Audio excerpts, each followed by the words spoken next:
On March 14th, 2022, Scott Hall passed away. He was 63 years old.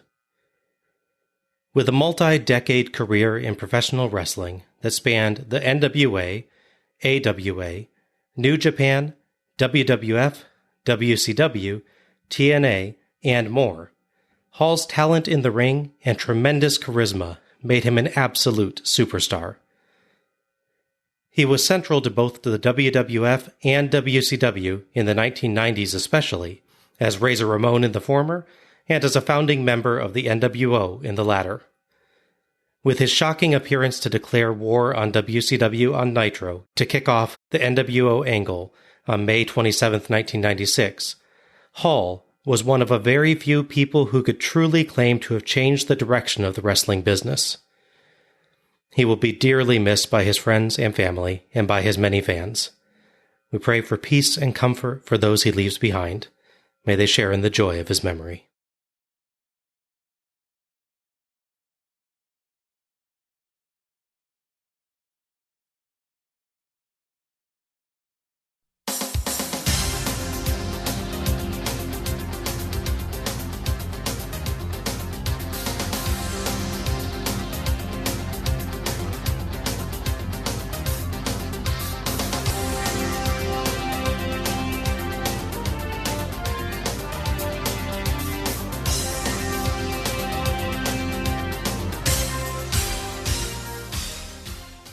Hello everyone, and welcome to Let's Go to the Ring, where we take a look at the good old days, and not so good old days, like tonight, of World Championship Wrestling series by series. I'm your host, Bob Moore, and here to challenge me for the World Championship podcasting title while also being half of the tag champs with me is Alec Pridgeon. I mean, it seemed like a good time. I know you pretty well. Like, you at your weakest, yeah. Al, no matter how our match turns out, I just want you to know that I value your friendship, and I won't hit you with a chair shot to the face. I'll go for the back. It's easier to ambush you that way. I appreciate your honesty. And your practicality. It is very practical. It is, yeah. Tonight, we are taking a look at Spring Stampede 2000, Stomp of Approval. Well, this show may make you want to stomp something, so it's half right at least. This may be more a group therapy session than a review. Yeah, probably. Spring Stampede 2000 was held on April 16th, 2000 at the United Center in Chicago, Illinois, in front of a very much not sold-out crowd of 12,556, 8,377 paid. The United Center is recorded as holding between 19,000 and 23,500, depending on the event, so we are well below full. And this isn't one of the shows like the previous ones where they have all this elaborate stage dressing and stuff in front. No.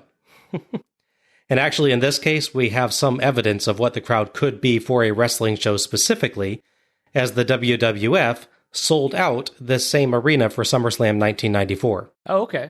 That's the Undertaker versus Underfaker show, of all things. Oh, yeah. And that was recorded at 23,000. Okay. So yeah, WCW missed selling out by over 10,000 people. Yowza. If you look at paid, so it was 8,000 something, right? Yeah, only 8,000 actually paid. So they sold, 33% of the building, roughly? 8,000 out of possibly 23,000? Yes, yeah, about that. That's not good. Spring Stampede 2000 earned 100,000 pay-per-view buys. That's about 120,000 less than last year. Yeah, it's one of the things that comes up we really don't address, which is that you say 100,000, that sounds like a lot. But again, you have to put it in context of, you said, it was 220,000 last time. Yeah, WCW's highest show ever, I believe, is Starrcade 97, which is like 650,000. Something big like that, yeah. This is less than a sixth of that. Right. Sadly, it is the highest amount of pay-per-view buys in 2000 or 2001. Oof, ouch. Only Sold Out in January gets even close at 95,000. And after Spring Stampede, WCW never even reaches 80,000 again. Oh, man. Not to spoil anything, but I could certainly see this show being responsible for over 20,000 people deciding to never watch WCW pay-per-views again. Yeah, I could see the whole sort of car crash appeal of this as well. Because, he's new owners and all this stuff as we're going to cover. So I could see it drawing more people than it might have drawn in before. But those people did not stick around, clearly. Right. Yeah, I think with the concept of it being like a reboot, yes, I think you can see because of that, it bringing in some more people. Yeah. But at least 20,000 people gave them a chance tonight and decided never to again. Yeah, that's not good. Yeah. But it can't be all bad, right? To find out, let's go to the ring. So, cut back to the beginning of April 2000, which the company announced that a big change was coming. The April 3rd Nitro was a recap show, highlighting stories and feuds of the past. The stated reason was to prepare fans for what was come, to remind them of the past to see the future. Mm-hmm. The unofficial reason, and the real reason they did it, was to set a low baseline rating, because people aren't wanting to watch clip shows. So then Mr. Russo come back and it's like, wow, the ratings are twice as high as they were. It's, as been stated, is true. So it's not conjecture. That is actually the point. Okay. The April 10th Nitro opens up with every WCW star except the real big ones, which is highlighted, to be fair, hanging around the ring, some of which get their own intro. There's so many people, so not everyone gets to be in the ring for this. Mm-hmm. A bunch of them are stuck around the outside, including my boy La Parka, who does make an appearance. As Jeff Jarrett, of course, gets the last entrance of the heels because he's the U.S. champion at this point, and obviously he's going to be important to the show. There's actually a point where he's coming out to the ring, and the Parka has to move out of his way and the cameraman's away to let him cross his path. They just bunch so many people in this area, there's no room. I noticed him, one, because I love the Parka, but also because he's wearing his lucha mask and normal clothes, so that kind of stands out. Just a bit. Yeah. So this initially brings out Vince Russo, who they make a point of saying, when he joined the company, said he would never appear on camera. So right off the bat, that's not true. He's been on at least one show we've covered. I distinctly remember him being on camera for Starrcade 1999. Yes. Although he was, at least in most of that, shown Dr. Claus style. Yes. He does a big spiel about how the powers that be, they got him fired. Weirdly, he name drops the World Wrestling Federation, which is always good to name your competition. The one who is royally beating you, by the way, at this point. He wants to take credit basically for how much you all like WWF, so you should watch this show where I'm running everything. He doesn't state that, but that's clearly the point. This brings out Eric Bischoff, who the commentators initially think is going to be a rival to Russo. Yeah, Vince Russo, the guy that backstage wrote for Raw. Oh, he definitely hates Eric Bischoff, I guess. Yeah. It weirdly thinks you know everything and also doesn't think you know anything. It's a very weird storytelling device. So Bischoff comes out and they tease like there's going to be a big fight. Then they hug in the ring. I kind of make the case that I think they did this too early. I get the idea that you need them to be aligned for this pay-per-view. But you have, at this point, a 3-hour Nitro, I believe. It's still 3 hours. It felt like 3 hours. And you have a 2-hour Thunder. So you're giving everything away right off the bat, and there's no intrigue for the rest of the show, at least as far as they're concerned. So when he comes out to Hogan later, you're like, well, obviously he's aligned with Russo. We saw that earlier. Right, yeah. Not a shock. Yeah. This is a weird idea. But yes, they talk all about the new blood. That's everyone in the ring, basically, except the big stars in the back, which includes Hulk Hogan, DDP, Lex Luger, Ric Flair, who, by the way, shows up an hour late for the show. As one does. Yes, as Ric Flair does, especially, I guess. And Sid Vicious, as well as Miss Elizabeth. He refers to them as the Millionaires Club. It's just a derisive term that they're rich and they're not like you. But, of course, they're also the most popular people in the company. Right. So are they expecting you to hate Hogan and them? I really can't follow the logic of the story already. I haven't even started the show yet. That's always the interesting question with this angle is, obviously what it turns out is the Millionaires Club are the faces and the New Blood are the heels. Right. I would guess that was always the plan, judging from the fact that the New Blood basically always act like heels. Right. But I could see it being the opposite. The only thing that really stops me from saying that it could be the opposite is that they place Sting in the Millionaires Club. True. And if you think that anyone is ever going to boo Sting, you are a absolute moron. Yeah, they try a couple times. Yeah. I should also note, absent from the Millionaires Club is Terry Funk. Yeah. Did he not manage his money well, I guess? I guess so. I mean, he spent it all on various weapons for his hardcore matches. Yeah. Money well spent, I want to say. I mean, just tonight, he probably spent $100,000 in soda. Yeah, he wasted a lot of coke. That's true. The big moment, however, is that Bischoff and Russo declare that all titles are vacant. It can be a clean slate for the company. All the champions lose their titles. I feel like I should mention this now because he doesn't appear at all in the show. They started a really dumb angle that ran only on Saturday night, and I think maybe once on Nitro, where Hacksaw Jim Duggan, who was the janitor, he technically wasn't employed as a wrestler, he was a janitor. He found the TV title that Scott Hall threw in the trash like 3 months earlier. The logic is that the trash from their show is transported from arena to arena, which is the kind of expense that WCW might actually do. I was going to say, like, I would call BS on that if this were any other company. Yeah. But yeah, so Hacksaw Jim Duggan is a TV champion. He defends it a bunch of times on the C shows. And he's definitely in the crowd of people, but they don't mention the TV title ever again. It's just actually gone forever. Aw. I know. If you thought it was sad that they threw it away, which it was, the fact that it's taken away and never even mentioned in the reboot is really sad. Yeah. The big moment in Bischoff's head, but definitely not to the crowd. So at this point, Sid Vicious is the world champion. He tells Bischoff if he wants the world title, he's got to come down and take it from him. Bischoff goes, okay, and walks really calmly down there. Because at this point, all the faces are on the front of the ramp. So he walks up and starts trying to belittle Sid and get him to attack him. He goes, what's the matter, Sid? Forgot your scissors? Pause. Nothing. Dead silence. Should I say it again? Yeah, I'll say it again. Nope, still nothing? Okay, move on. Oh, wow. Yeah, it's really bad. Yeah, because not everyone that goes to a wrestling show live knows every little story, even every major story that was reported by the dirt sheets several years ago.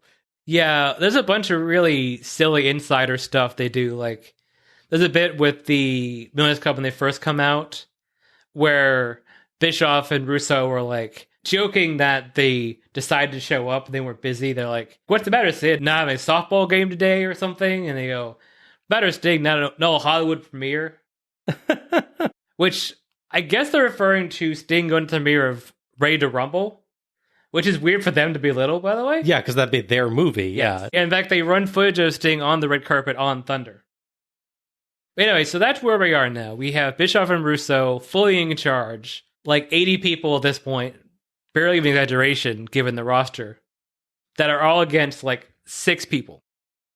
And they're all new blood, which is a term they give for both younger wrestlers, or at least newer wrestlers to the company, like, say, Ernest Miller, Vampiro. But then there's other people that don't quite make as much sense, like longtime employee Scott Steiner. Yes. Employed since at least 1991. 1989. Thank you. That's his first Starrcade, is Starrcade 1989. You're right. Yeah. New blood. The idea that Scott Steiner, who is not only employed by WCW on and off since 1989, but also a globally successful wrestler, is part of the new blood seeking new opportunities. And alongside Buff Bagwell. These rookie guys. Oh, yeah, Buff Bagwell, I think at least 1990, 1991 himself. Yeah. Mm-hmm. Like, the idea that these guys are part of your new blood is patently ridiculous. Yes. But yeah, so all titles are vacant, and a bunch of stuff has been set up to have everyone qualify. So the big one is the main event. They set up the world title match. So they established that Jeff Jarrett is automatically going to be at the finals. Internally, the logic that Jeff Jarrett is number one contender is because he was U.S. champion. Okay. The problem is, of course, you just stripped him of the U.S. title. This is fair as well. Or you said he was number one contender. So anyway, so they took, for the Millionaires Club, which was Sid, Lex Luger, Sting, and DDP, made them all fight each other in a series of matches, which is won by DDP.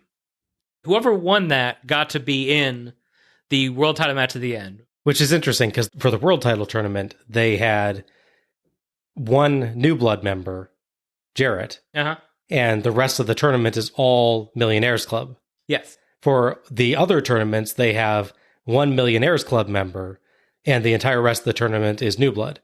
Because that's the storyline tonight, is Russo and Bischoff have stacked the deck in favor of the New Blood, but they didn't do that for the most important title. Yes, that's true. That is very strange. They stacked it in the sense that they had all four of them and only one gets to be there, but yeah. But that is how a tournament works. Yeah, I know. But I mean in the sense that they willed down all of the main people into one single match and gave their own guy automatic bye. I mean, there's certainly, yes, they ensured a New Blood member would be in the final. Yes. But it just feels like you could have stuck also a New Blood member in among the Millionaires Club guys fighting their way through just to see, hey, can we get it to be New Blood versus New Blood? Yeah, right? Also worth noting that Lex Luger loses his match due to outside interference, of course. So he's out of the World Title Tournament. But him and Flair are just in the Tag Title Tournament. Yeah. They don't qualify for that, by the way. Oh, okay. Yeah. Only qualifying that the Millionaires Club has to do to be on the show, other than DDP winning 2 matches, is they made Sid and Sting wrestle matches to try and qualify for the US title tournament. They both had to win 3-on-1 handicap matches, which were also no DQ. So they made Sid fight both members of Harlem Heat 2000 and their bodyguard, Cash, I believe the name is. Yes. They actually lost, by the way, to Sid Vicious when Booker T, who's technically New Blood, but clearly not aligned with them in spirit, sort of got involved because his brother's there and the guy that kicked him out of the group is there. So Sid should be on the show, right? He's in the US title tournament. Well, after this victory, he's knocked out by another New Blood people, which Bischoff walks out afterwards, walks over, makes sure he's unconscious. He kicks him a bit to make sure he doesn't get up, and then declares that Sid lost via DQ. Okay. Sid lost via DQ in a no DQ match. Oh, this company. As far as Sting goes, he had to fight, it was supposed to be 3 Veganos. However, one of the Veganos is clearly not a regular one of them. Okay. And is Jeff Jarrett. Oh, okay. Now, of course, that doesn't mean that Sting lost that match, because Sting is on the show in the US title tournament. So Jeff Jarrett came out, got involved in the match in disguise, but also didn't stop Sting from winning this match to be on the show. So he's not very good at being a bad guy. No, not particularly. We also have cruiserweights going for the title, and we have 2 people going for the prestigious WCW Hardcore title as well. All right. Ric Flair, you are a piece of shit on the bottom of my shoe. I'm gonna scrape off that and flush your down the toilet personally. Russo's come out wielding a baseball bat. They're out to end his career right now. I am the Batman. Russo just grabbed Ric Flair's watch. That's a $15,000 Rolex. That is the face of a man in complete control of the New Blood. Complete control of the New Blood. Complete control of WCW. And Ric Flair, when all is said and done, you will be my New York. In one fell swoop, the focus of the entire company has changed. The biggest mistake I've ever made? I mean, this is a real big one. Hulk Hogan. Oh my God! Oh my God! Oh my God! He hit Hogan! Bischoff just waffled Hogan with a chair! He waffled Hogan with a chair! Kidman pinned Hogan! Billy Kidman pinned Hogan, and Eric Bischoff counted the fall! I never thought we would see the day when Bischoff would wipe Hogan out with a chair! And as far as Bischoff goes, I'm gonna eat his alive. Get that camera out of here! Hogan's in that limousine! The White Hummer is back from last summer! It's Bischoff! Oh my God! Buy your way out of that! Oh, blood, brother!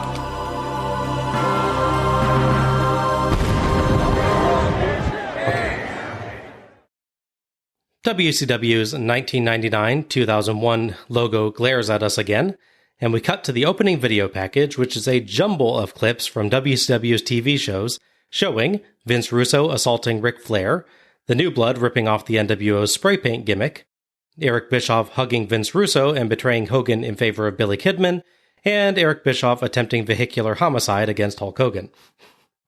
We cut backstage and see Eric Bischoff, who's with Vince Russo, Tori Wilson, and Billy Kidman. A very worried Bischoff says Hogan checked himself out of the hospital, but Kidman assures him that it's no problem because all they have to do is do vehicular homicide correctly this time. Well, this recording would provide exceptional evidence at their surely upcoming trial. Yeah. Fortunately, no one watches these shows, so they're probably okay. True. Seriously, though, this is one of those things that hurts wrestling in this era. Is this being filmed from the character's perspective or not? Yeah. I have to assume not, since Kidman, now that he's not in his heroin addict gimmick, doesn't strike me as dumb enough to confess to attempted murder live on TV. Yeah. And it's just another example of the running question in this era. What is actually on camera? Mm-hmm. We cut back to a TV-style title sequence showing clips of the wrestlers fighting. It ends with Bischoff's white Hummer slamming into Hogan's car, just to drive home the point that some of the people appearing on this show should be in prison awaiting trial. Yes. Host Tony Schiavone welcomes us to the show as we scan over this year's stage, which sucks. Yes, a lot. It's just a basic metal entryway with a white backdrop on which the Spring Stampede logo, which at least reused last year's nice Bullhorns logo, is projected. There's no Old West buildings. Nope. No barns. Nope. No bulls. Nope. No stagecoaches. Not even the wooden fencing from prior years. Nope. It's so boring. Yeah, it is. They do at least have kind of country-sounding music playing, but that's the only sign of the show's prior excellent cowboy theme. Tony, laughably, calls this a capacity crowd. I think we've gone over what the definition of capacity is with them. Yeah, as mentioned before, it's about 10,000 away from capacity, and boy, can you tell. Yes. He builds up the multiple title tournaments tonight and introduces co-host Scott Hudson and... yeah. Mark Madden. Yep. The sad thing is, they didn't angle on Nitro, where Tank Abbott, who, by the way, is not on the show despite big build-up is important, beats up Mark Madden at ringside. And I'm like, oh, good, he's not going to be on the show. And here he is. Tony says Madden got tanked. And for a second, I thought he meant fired, but he actually means as in beat up. Beat up by Tank Abbott, yes. Hudson says Bischoff and Russo have stacked the deck, with most of the participants in the U.S. and tag tournaments being their new blood allies. Madden bellows about wanting Jeff Jarrett to beat DD Me, a nickname so clever it's not. Yeah, if you hate the DD Me line, you'll really hate the show, because they say it about 10,000 times. Yeah, to be fair, it's almost exclusively Madden. Oh, yeah. But yeah. Tony says Bischoff and Russo have told the referees to relax the DQ rule tonight, so at least we're openly stating the rules will barely matter tonight. Hudson calls it playground rules for some reason. I'm not sure where he grew up, but on my childhood playgrounds, there weren't any chair shots. Did he go to the Battle Royale high school? That's all I could figure. Errors are legal, kids. Have fun. Tony tells us to forget about seeing wrestling matches, which is a bit of an odd advertisement for a wrestling show. A bit, yeah. Is this WCF, like World Championship Fighting now? I guess so. Our first match is the Mamalukes, that's Johnny the Bull and Big Vito, accompanied by Disco Inferno, versus Team Package, the Nature Boy Ric Flair and the Total Package Lex Luger with Elizabeth, in a WCW World Tag Team Tournament semifinal match. The referee for this is Slick Johnson. We get a pretty cool overhead shot of Dave Penzer doing the announcing that really highlights the lighting during the Mamalukes' entrance. They come out to their Godfather ripoff theme, led by Disco.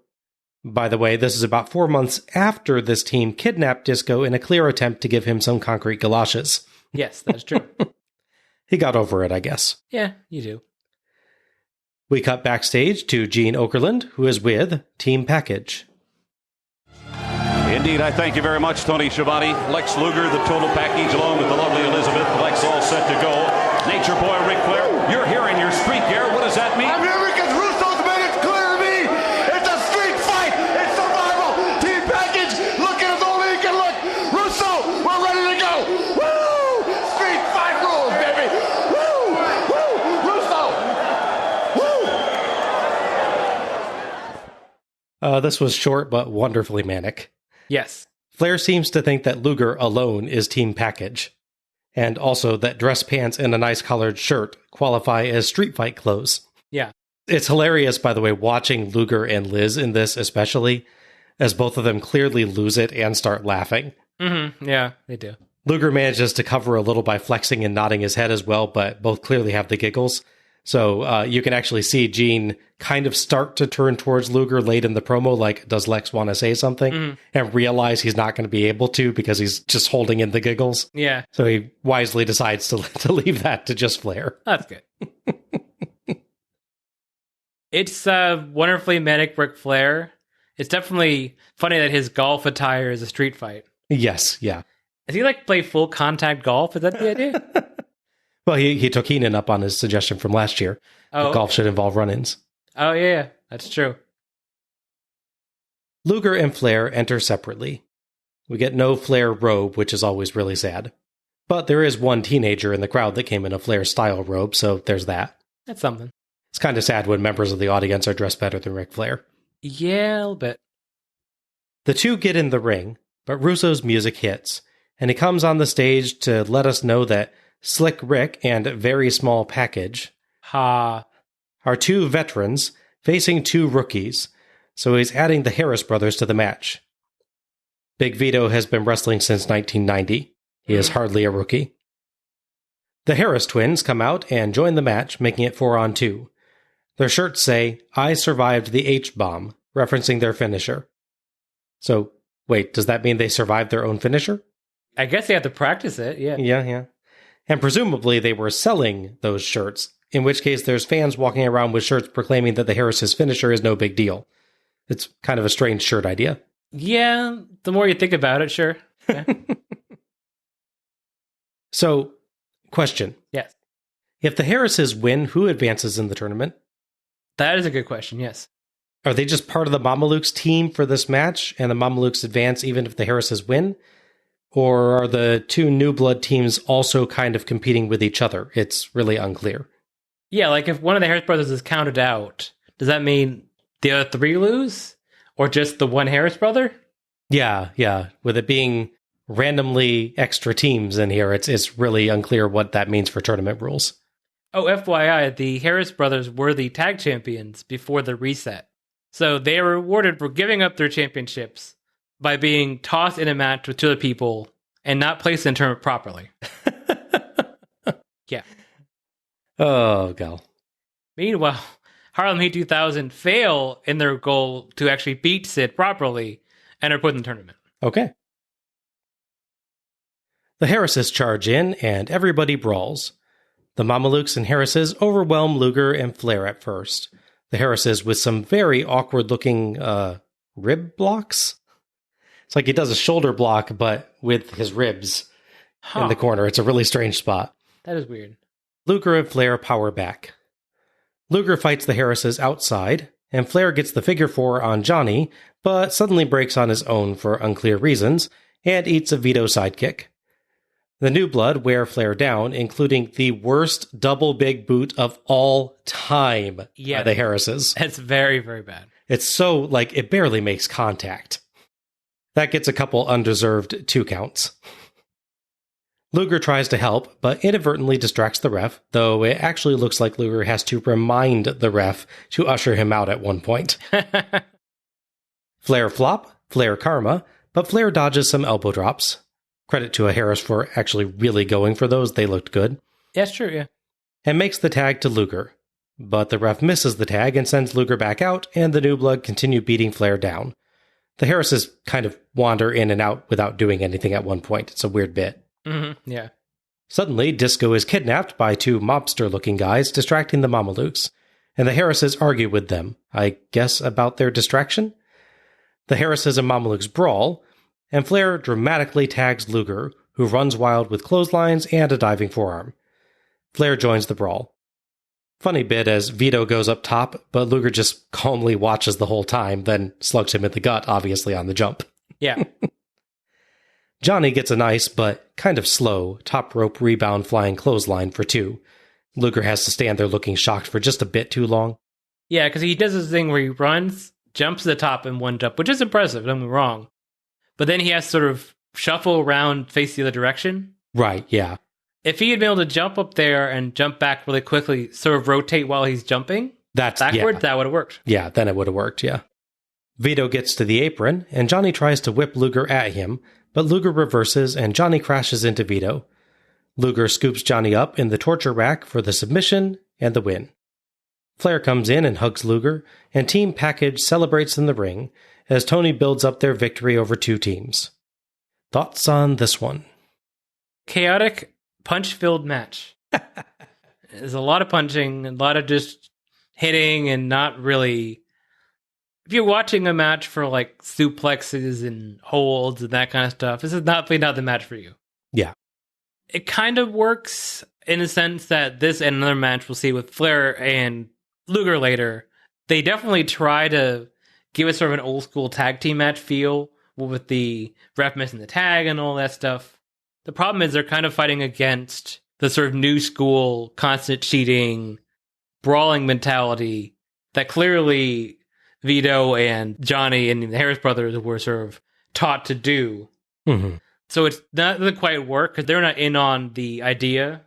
Yeah. So it's a fairly effective, but a bit of mesh of styles that doesn't quite go together.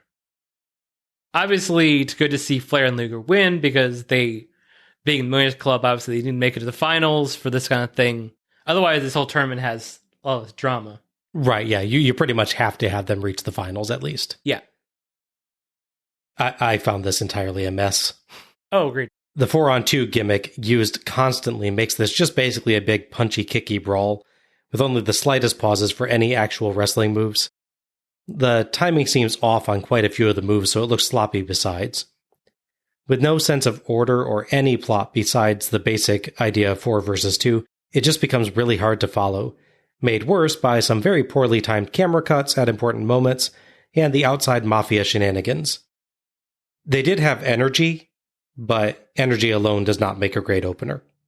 Agreed, yeah.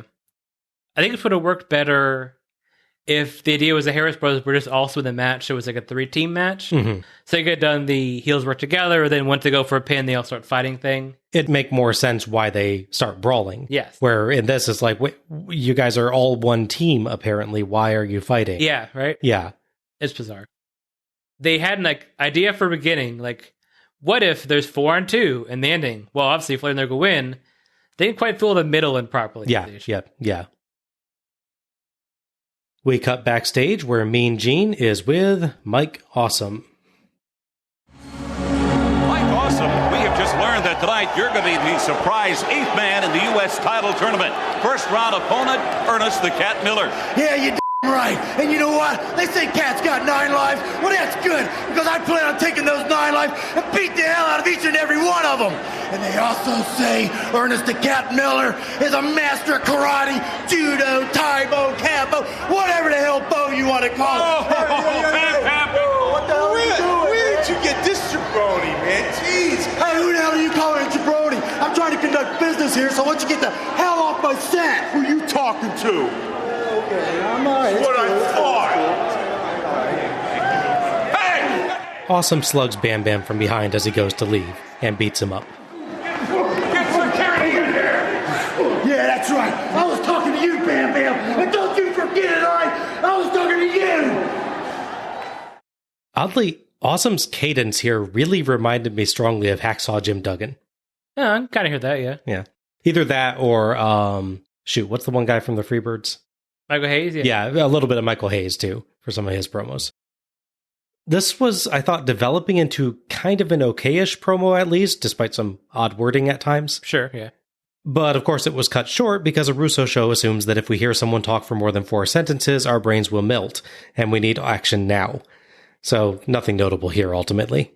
Also worth noting that on the Thunder before this show, Bam Bigelow turned heel, joining the New Blood by attacking DDP. So here he is, randomly feuding with another guy who's also in the New Blood. Yes. Just because.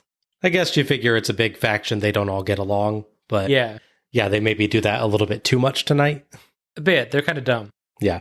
It's good to see Austin speak at least, because he didn't get a lot of awesome promos in general. And yes, the pun was actually intentional. Yeah. At the very least, every promo of his is an awesome promo. That's right. We cut to a quick video package setting up the upcoming Jimmy Hart versus Man Cow match. Which is second for some reason on this show. My name is Man Cow. I have the #1 radio show in Chicago. Hulk Hogan is the biggest wrestler there's ever been, and I think he can do a little better than you. Some clown in a stupid little jacket. You think you're the next Howard Stern? Well, baby, you're not. I got Jimmy Hart yapping in my ear, and he sucker punched me and hurt my eye. I like Jimmy Hart. That is bull. For revenge for my eyeball, Jimmy Hart. Eye for an eye. Spring Stampede, you jack. Hopefully Mancow knows the same therapist that Scotty Riggs, because he got over his eye injury and really, fell in love with himself. So hopefully that worked out. Yeah. Body positivity, Mancow. Yeah. I was like, that, okay, I get you're mad, like someone injures your eye, totally. But it's like, you also run a radio show. You're probably not affected that much by it. Reading, but yeah. Yeah, he didn't seem like the scripted kind of guy. A little bit I've seen of him.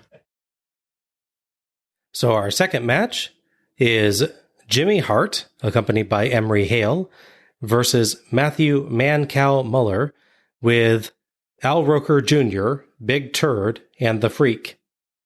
The referee for this match is Slick Johnson. Hart comes out, accompanied by Emery Hale. Hart is wearing a Howard Stern shirt and a Hale jacket. Shouldn't Hale be wearing a Jimmy Hart jacket in this case? Hart's the competitor. True, yeah. The jacket shows Hale breathing fire, but he should really have frost breath given his name. Hart gets a microphone and says after this match he's still going to be the greatest manager and Mancow will still be a Howard Stern wannabe.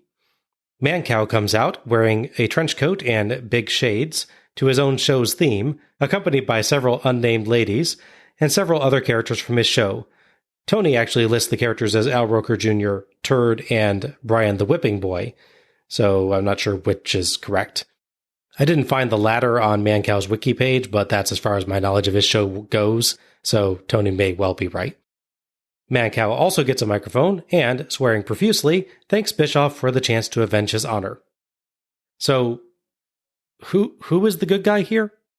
Because Mancow is the Chicago local, and he does get cheers from the hometown crowd, but he also thanks Eric Bischoff, who's a bad guy, right, for setting up the match. And Hart is acting heelish and getting booed, but he's also pals with Hogan, who is clearly a good guy on this show. Yeah, that's true. That's all true. It's all kind of backwards. A bit. It is indeed. They roll around punching each other like a couple angry third graders fighting over who gets the last available swing. Hale distracts Mancow, and Hart punches Mancow in the balls. Madden jokes that he's surprised that hurt Mancow, and Hudson bizarrely misunderstands the joke, wondering why it would hurt Mancow if he's a cow. He's not a cow, Hudson. Huh? The commentators claim that Hart has learned from the wrestlers he has managed, which is an insult to every wrestler that he's ever managed. It's very true, yeah. Hart falls on Mancow for a slam, and someone, Hudson I think, claims it was almost a La Maestra cradle. Seriously, what the heck? Hart does one of the worst top rope splashes ever, clearly landing knees first. Mancow uses the ref to block. Hale flings Mancow over the ropes onto his entourage. Credit to Mancow at least for being willing to do that. Yeah. Hart sends Hale away and goes to revive Johnson, but Mancow's entourage gives him a chair, and Mancow hits Hart with it and sloppily pins him for the 3 count and the win. Mancow and his pals celebrate, but disappear as Kidman comes down. Kidman beats the heck out of Jimmy Hart and yells at him. The commentators say he's sent a message to Hulk Hogan. Thoughts on this one? It's very ugly. Very, very ugly. I mean, it's a manager who at this point is like, I think around 50. Yeah. Who never really wrestled outside of the sort of matches where the heel manager is sort of forced to tag with his team. I can't even name a Jimmy Hart match off the top of my head. Yeah, I don't know that he's ever had to do offense before at all. That's true, yeah. And Mancow is a guy that dislikes watching wrestling, which doesn't make you a wrestler. Believe me, I know this for a fact. But yeah, the one positive I can take from this is that Hale does that press slam to Mancow and his people, which is kind of nice. Yeah, they actually do that spot very well. His guys catch him quite well as well. They do, yeah. Those are nice and center and land very well, yeah. That's all I can really praise for this. Mm-hmm. Yeah, as you said, credit to Mancow for being willing to take the throw to the outside, but that is all I can compliment as well. This was a truly abysmal farce with completely mixed up heel and face roles. It's completely awful. Let's move on. Agreed. I have some bad news for you, Bob. There's a rematch. Are you kidding me? Not kidding. WCW Mayhem 2000. Oh my gosh. Yeah. Oh geez, that's wow. Yeah, and that show is in November, by the way. I guess they wait till they're back around. Back in Chicago, presumably, yeah. But still, it's like, oh, okay, yeah. I can't believe they did this twice. Yeah, I was like, I remember something happening with Mancow leaving the ring. I didn't see it, so I'm like, did I miss it? I'm like, oh, that's the other time. He appears a second time in the show. That is horrible. Yeah. According to Bischoff on his podcast, I listened to a clip of it. He says the match isn't as bad as he thought it'd be, which I don't know what he expected. Clearly, if that's the case. And he said he expects someone to self-immolate in the ring? Yes. Like they'd lock up and just explode, I guess. Yeah. And he says that Mancow heavily promoted the show locally, so that helped, but... Not that much. You didn't fill the arena. Also true. Maybe the extra 200 people that actually bought tickets from him. Maybe he's the entire reason that they sold any tickets at all. Very possible, yeah. But I mean, you could have just had him as the guest host for the show or something. Mm-hmm. Put it. You need to have him wrestle a match against Jimmy Hart. Yeah. If you're gonna do this stupid nonsense, have him find a wrestler he likes, and have them wrestle Hale for 2 minutes. Yeah, it wouldn't be still great. have him, lunge into the ring and get in Hale's face and get chucked out if he really wants to do that spot. Sure. But yeah, don't have a manager versus a radio personality. Yeah, agreed. As your match. Uh-huh. And again, the second match on an all-tournament show. Yeah. Put it 6th or 7th or maybe 8th on the show. Just about the time that people start, feeling like they need to go use the restroom or go get snacks and stuff. At the very least, it's a break from here's our big tournaments. Yeah. Kind of thing. Yeah, exactly. Backstage, Russo yells at the Harrises and the Mamalukes about wasting opportunities, calls them losers, and throws a tantrum with his baseball bat. Our third match is The Wall versus Scott Steiner in a WCW United States Heavyweight Championship Tournament quarterfinal match. Referee for this one, again, is Slick Johnson. It didn't hurt that bad getting hit by Jimmy Hart, I guess. No, not really. The Wall's entrance video constantly shows him in a suit and sunglasses, so of course he comes out in generic black jeans and a black muscled shirt outfit. Yeah. Couldn't update the video at all, guys? It also features this famous moment where he decided to confront Hulk Hogan at one of the spring break shows, I believe it is, from the year before. And Hogan sees him, even though he's in a building across the street. It's The Wall, brother! That's in the video package 3 times. Hulk Hogan has eagle eyes. Yeah. The Wall is standing on top of a 20-story building, pointing ahead with a spotlight put on him while Hogan's in the ring. Steiner comes out to Steinerized, even though there's no sign of Rick. Yeah. Steiner's rip-off Superman logos have become circles now, so I guess they may have heard from DC over the last year. Yes. A guy in the crowd has a sign reading, R.I.P. Andre the Giant. Very nice, but he died in 1993. Did you just now hear? Yeah, he's been living in a cave. I guess so. Why else would he pay to go to the show? Fair. Maybe he thought that Paul White actually was Andre, and now that Paul White's gone, he thinks that's when Andre passed. Oh. Because he only knows about WCW. That could be. Both of these guys are New Blood, as the only non-New Blood wrestler in the entire United States tourney is Sting. They trade off doing basic strikes until Steiner punches Wall in the nuts and belly-to-belly suplexes him. Wall resists a German suplex and gets revenge, slugging Steiner in the nuts, and gets 2 off a respectable leg drop. Mm-hmm. Double-handed chokeslam, and Wall makes good crazy eyes. Steiner drops Wall on the ropes, and they both roll out. Wall does a barricade whip, and Hudson claims he almost threw Steiner into Lake Michigan. What? Uh-huh. I mean, really, that's the move you choose to overemphasize? A barricade whip? Really? That is a little weird, yeah. Wall sets up a table, but Steiner attacks. Wall resists a suplex and sets for a choke slam through the table, but Steiner gouges his eyes and pushes Johnson in the way, so Wall accidentally chokeslams Johnson through the table. I'm pretty sure you could tell the difference between super muscular Scott Steiner and a ref by touch alone, man. Mm-hmm. Billy Silverman runs down to replace Johnson and disqualifies Wall, awarding Steiner the win. Angry, Wall gets in, but Billy Silverman scampers away and sprints off down the ramp faster than I have ever seen him move. Yes. As Wall gives chase. Nick Patrick, Charles Robinson, and Mickey J come down to check on Johnson while Steiner celebrates. Thoughts on this one? It's decent at the first bit of it, at least. There's a certain draw of these 2 big, scary-looking guys fighting each other. Hoss fighters like to say. There's not a lot of depth to this, obviously, and it's very short before they get to the bizarrely stupid finish. Mm-hmm.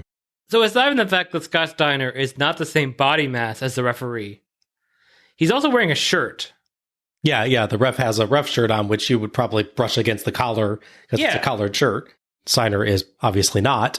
So I get the idea. Wall is being pushed as this big star, in theory, so they don't want to have him lose. Mm-hmm. But what a stupid way to do it. Yeah, it's really dumb. Is this dumber than the powerbomb match finish between Sid Vicious and Kevin Nash? No. Okay, just trying to set a baseline. That one is still a person saying he won the match and the referee believing him. This one, at least someone, even if it's a dumb reason, someone does do something clearly DQ worthy. Okay, so like if Scott Steiner had punched the ref and then set him on like a bunch of table debris and then said the Wall chokeslammed him, that would be okay. That would actually exceed the powerbomb match. Because the ref somehow has to be not watching what's happening and just believe that based on evidence. Okay. Right, yeah. Okay, just want to set a baseline for stupid. Yes. We need it on a show like this. Okay.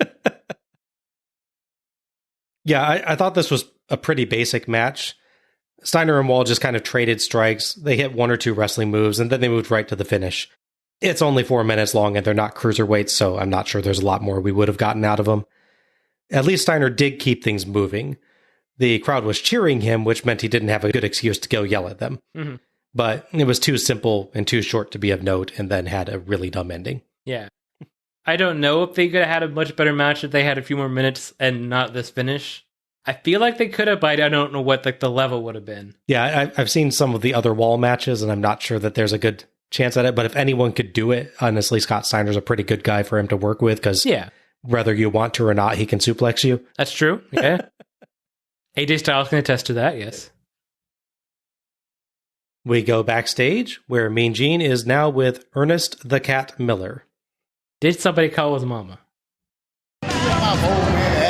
Old man, if I steal your woman. Ernest the Cat Miller, if I may. Mike Awesome, we found out, is going to be your first round. You stop that right now. They told me James Brown was going to be here, and I want James Brown. James Brown's not going to be your opponent. Mike Awesome is the name. I don't give Kenny Dance. Hell no. I tell you what, that's just like WCW, the biggest redneck company in the world, to go get another big redneck to try to do his dirty work. But you, your old nobody knew. Hey, get out of here. Taylor, this is your fault. Hang on a second. Bam Bam Bigelow. Bam Bam Bigelow suddenly attacks during Cat's promo and beats him up. There's nothing to this. Cat won't even discuss his opponent. It just exists to let Bam Bam attack Cat. Yeah. Our fourth match is Mike Awesome versus Ernest the Cat Miller in a WCW United States Heavyweight Championship Tournament quarterfinal match. Referee for this one is Mickey J. Awesome is out first. Tony notes this is Awesome's first official match for WCW. And we see a clip of Awesome beating up Kevin Nash on the prior Monday Nitro. Suddenly, Bam Bam Bigelow runs out and grabs Awesome as he climbs up the apron. The bell rings, so I guess our fourth match is Mike Awesome versus Bam Bam Bigelow in a WCW United States Heavyweight Championship Tournament quarterfinal match. Referee for this one is Mickey J. Yes. I didn't know that you could qualify for a tournament spot just by beating up the actual entrant backstage. Evidently so. Good to know. Yeah. Bigelow runs Awesome into the post and barricade, but in the ring, Awesome hits a gentle big boot, clotheslines Bigelow out, and dives onto him. Normally, I'd say it was pretty early for that, but this match is going like 4 minutes, so fair enough. Yeah. Bigelow runs Awesome into the barricade, and Awesome warns a fan near the barricade to move before Bigelow charges, and Awesome dumps him over the barricade into the seats. Okay, I'm glad you caught that too. I was wondering, did Bob notice that clearly telling the guys, hey, you should move out of the way? Get out of the way. Yeah. It's pretty great. Yeah, because that would have been lethal. Yes. Awesome dives over the barricade onto Bigelow. Back in, Awesome flying clothesline gets 2. There's a rare, good Madden line. He describes Awesome as combining cruiserweight style with heavyweight power. I think that's very accurate. It is very accurate, yeah. Bigelow falls on top on an Awesome suplex for 2 and builds to the greetings from Asbury Park. But Cat suddenly springs into the ring and sidekicks him out, so apparently our 4th match is Mike Awesome versus Ernest the Cat Miller in a WCW United States Heavyweight Championship Tournament quarterfinal match. Referee for this match is Mickey J. Cat shows off with rapid kicks, grabs a microphone, and says that he beat everyone in the ring. He dances, briefly selling pain from the backstage beatdown in a nice touch. Yeah. Awesome clotheslines him down and hits a great top rope frog splash for the 3 count and the win. Awesome celebrates and tells us he's the best. Thoughts on these ones? These matches? Yeah. Okay, so separating the 2 parts. I thought Awesome and Bigelow worked well together. Obviously, they will work together again, as we note, in Starrcade 2000, in the ambulance match. So this is sort of precursor to that, although it's WCW, so they probably forgot this angle happened when they booked the match months later. So it could be a coincidence. I don't know if they ever worked together in ECW, but they definitely have that shared connection. Yeah. I kind of wish they could have a longer match, because I think they could do some really good, and again, they do later in the year have a pretty good match, I thought. Then you have the Ernest Miller part where he comes back in, decides to dance after doing like 2 kicks, and then immediately loses. Yes. I liked Awesome in it. Good in that. Awesome provided a good, high-energy performance that perfectly suited the short time frame he was going to be given here. Yes. But unfortunately, he was saddled with one of the stupidest, most confusing match setups in recent memory. Yes. Seriously, WCW, you pull this with the guy's first official match? Uh-huh. In any kind of reasonable sporting event, you don't get to insert yourself into a tournament by knocking out the actual participant backstage and coming out in his place. Why would the ref accept that? Why would he let the bell ring to start the match? Uh-huh.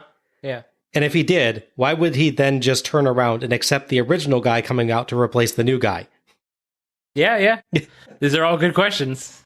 This makes absolutely no sense at all. It is a massive disservice to all 3 men. Poor Cat, especially, who gets beaten down in 2 moves. True, yeah. Good performances, actually, from all of them for what they were given, but awful concept. Awful concept. Yeah, they paid a good 6, probably close to 7 figures to sign Mike Awesome. Oh my gosh. Because they paid him a bonus to leave while champion. And he can be worth it. Like, I think the guy's good. Very. But you're wasting him here. Yeah. The idea that this is his first official match and is this screwed up, confusing disaster. Uh-huh.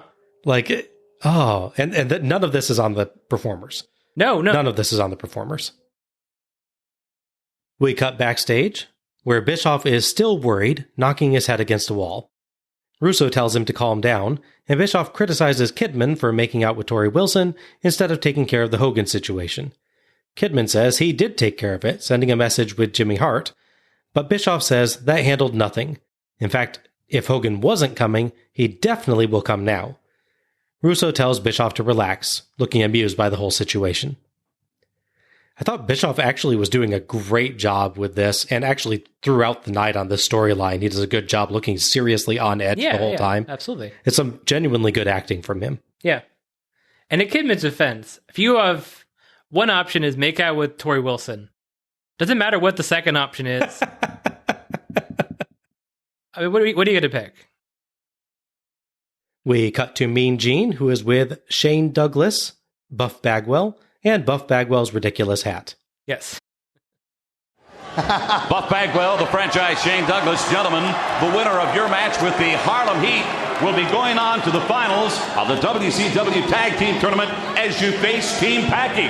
It's real simple, Mean Gene. Harlem Heat is just a little roadblock for the new blood. It's a new day at WCW. It's a new time, and it's all about the new blood. And you're looking right at it. Just think about it. Franchise and Buff Daddy. You figure it out. Nature Boy, Ric Flair. Space Mountain is officially closed as of tonight. That limo riding, jet flying, son of a gun bullshit is over. Good riddance. We are the future. We are the new blood, and our time is now. Figure it out. Wow. Oh, look. Shane Douglas hates Ric Flair. What a surprise. I am shocked. This was short, but it did have personality, and I like that they managed to address both their current match and one of their future opponents if they won against the Heat. True, yeah. They could stand to say New Blood several hundred fewer times, though. Yeah. And again, going back to earlier, how long has Shane Douglas been in and around this company? Yeah, he was definitely at Starrcade 92, I believe, with Ricky Steamboat, correct? Yes. Yeah, so he's been in wrestling at the very least for a long time. He at least has the fair argument of having very recently returned to the company. Right. So at least maybe with him. Yeah. But Buff Bagwell has been in the company since at least 1991, I believe. Steadily, yeah. Yes, steadily in the company, yeah. Mm-hmm. Yeah, because Shane goes back even further. Shane comes in with the Dynamic Dudes. Right, yes. Yeah, it's kind of ludicrous that either of these guys is New Blood, but as I said, Douglas at least kind of has the argument of I have recently returned. Right. That was never a great promo, but he's usually energetic, and this is one of those cases.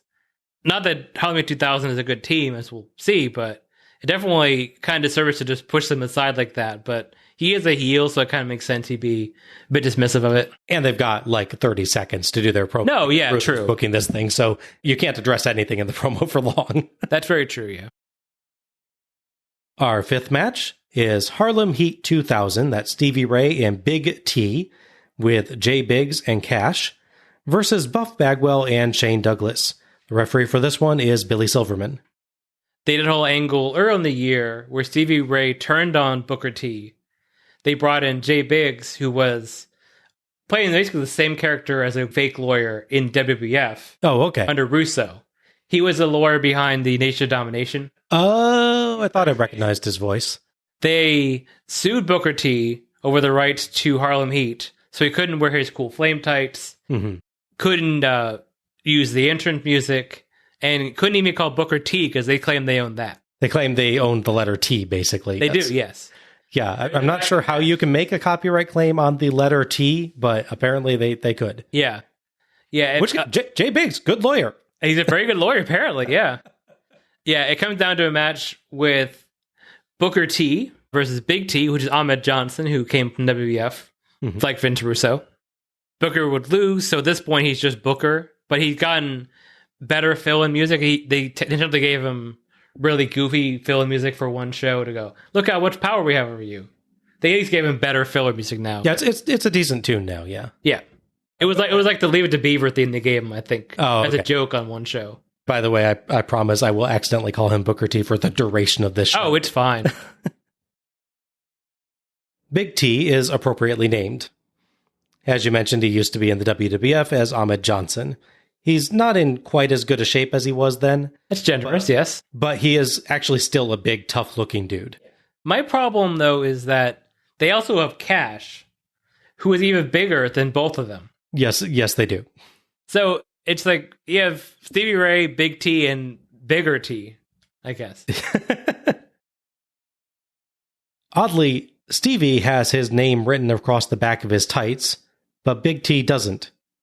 Maybe Stevie's secretly hoping that Booker's going to come back, so he doesn't want to make it official. Oh, yeah, could be. Should have just made some tights, but had just the T written on them, so he could fill in Big or Booker, depending on which one came in. Mm-hmm.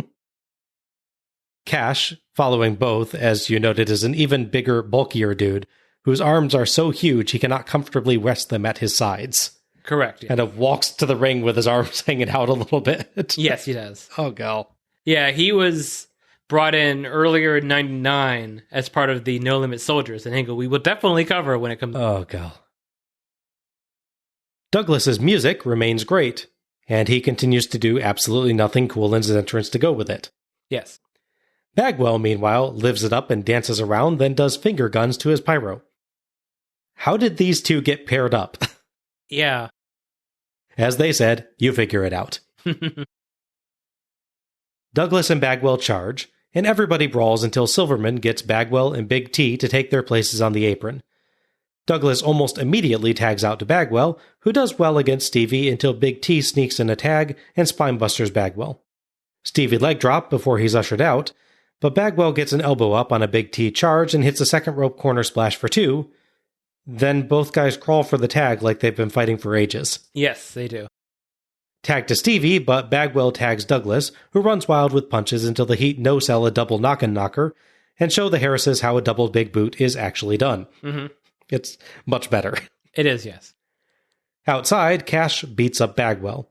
Silverman tries to usher Stevie to the apron, though I think Stevie was legal. Think so. So misses Douglas booting Big T in the little T. Stevie turns, and Douglas hits the Pittsburgh Plunge, a fisherman's buster, on him for the 3 count and the win. Cash angrily runs in, but Douglas slides out and gives a recovered Bagwell a hug. Tony says that wasn't the Pittsburgh Plunge, but a vertical suplex. But it looked like a fisherman's buster, or at least fisherman's suplex to me, so splitting hairs a little. Yeah. They're trying to push like he has a new finisher, but that's like not till later. Oh, okay. Because he does have a new... I think he does it at Slamboree. If I remember correctly. Maybe. I blocked a little of that out, to be honest with you. Yes.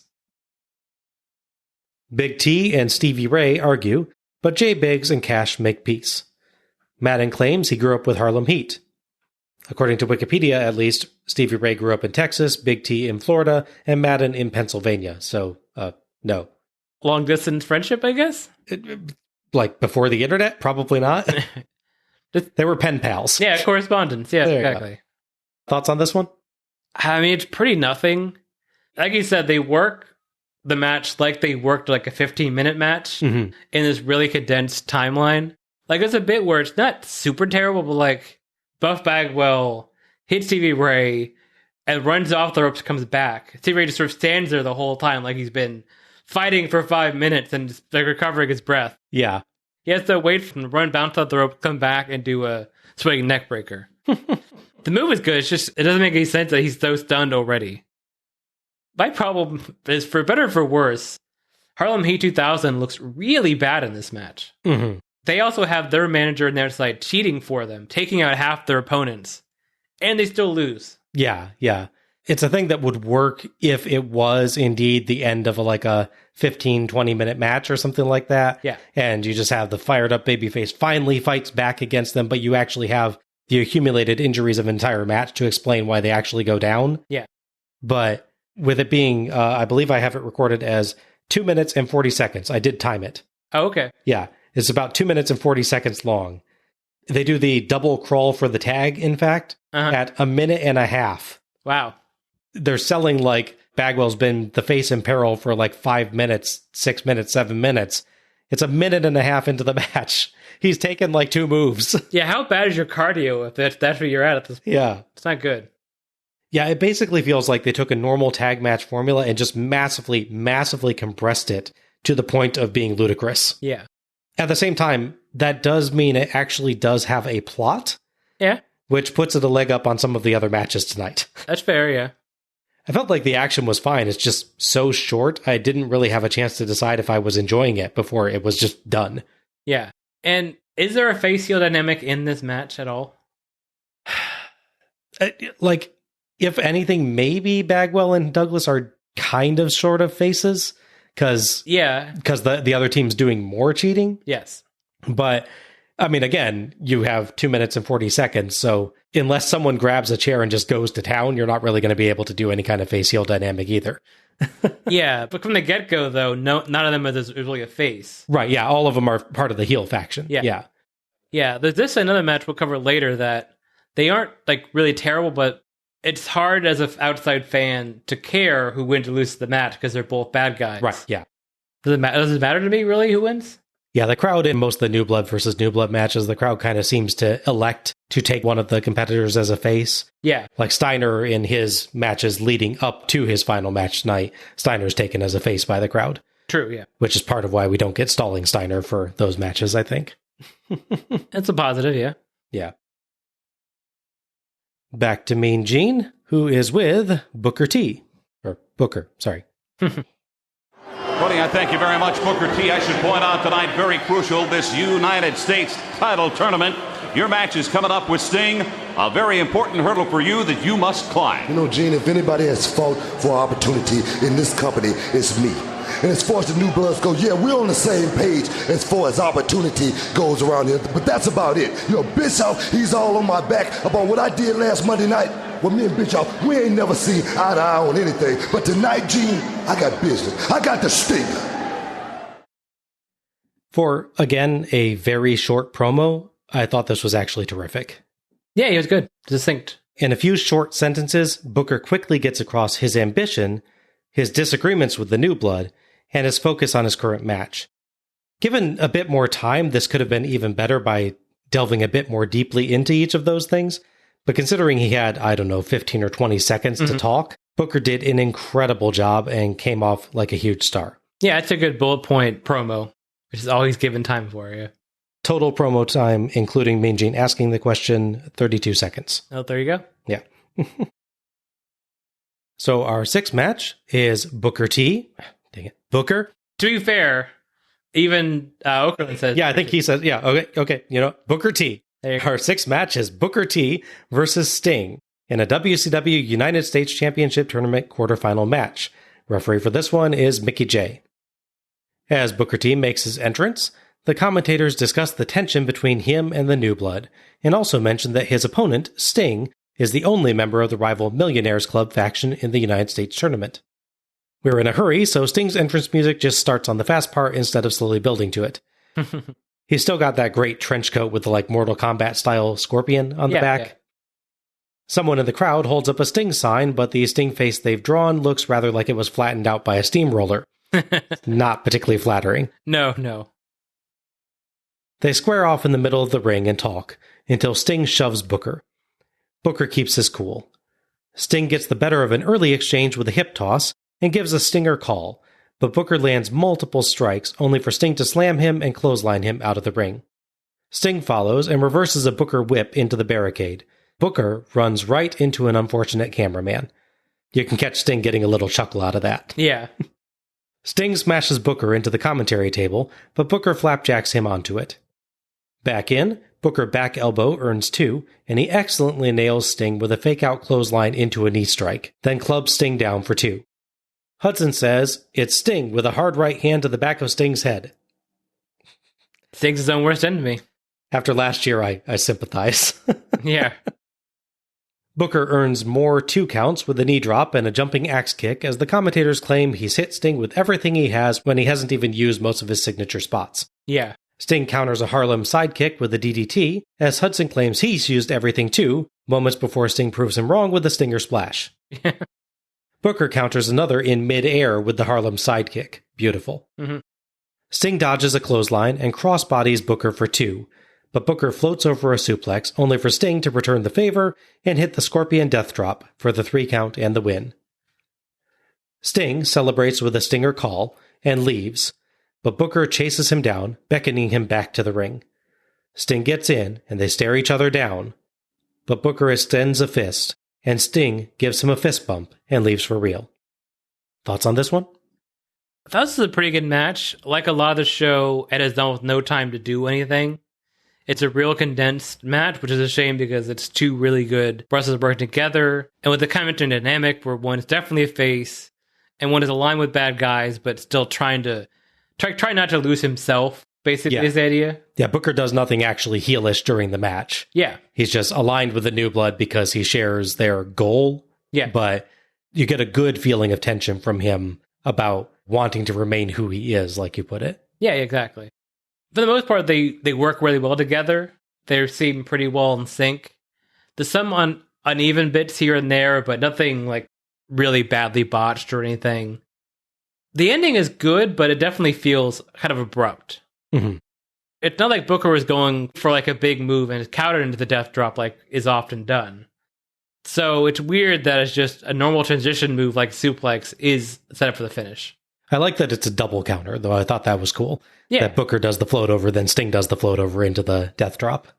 Yeah, it's well done. It's just not the drama you expect it to have. Mm-hmm.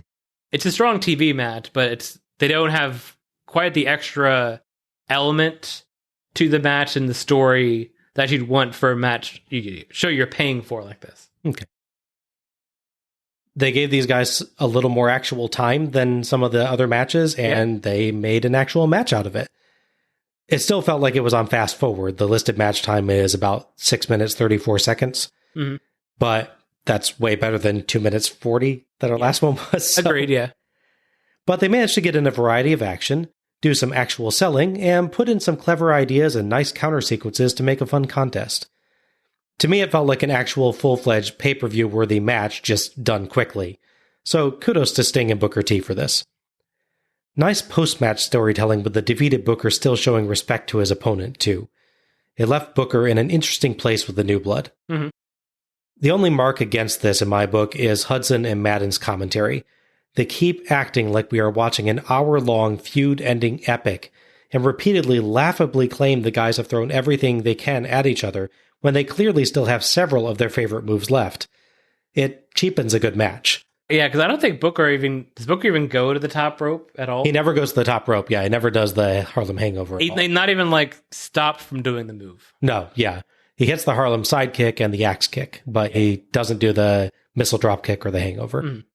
So yeah, it cheapens a good match, but it's still a good match. No, it's good. It's just abrupt and not quite given. They do what they can with it, but it's not quite given enough. You give these guys 10 minutes instead of 6.5, and they take this exact formula and just expand it a little, and it'll be just great. Yep, with these absolutely, two. Yeah. Agreed. But what we got was still fun. Yeah, that's fine. We go to Mean Gene, who is with Billy Kidman, Eric Bischoff, and Tori Wilson. Tori Wilson, Billy Kidman, and especially you, Eric Bischoff, I get the impression there's tremendous concern that Hulk Hogan might show up here in Chicago tonight. It's a rumor. It's just a rumor. And don't think for a second I'm going to let a stupid rumor rain on my parade. Look, Hogan may be a glory hound, but there's no way in the world he's dumb enough to step into the lion's den. Look, Eric, don't sweat the small stuff. Because even if he does show up, he's going to be wheeling himself around in a wheelchair because I crippled his on Nitro. So if Brother Man wants to come on down, I'll send him back to the emergency room sucking air through a tube. Bischoff is great here, doing a perfect act of a guy trying to look confident while he's actually terrified. Mm-hmm. Kidman nicely gets across his overconfidence in return, downplaying the threat so much it's clear he just doesn't understand what he's gotten into.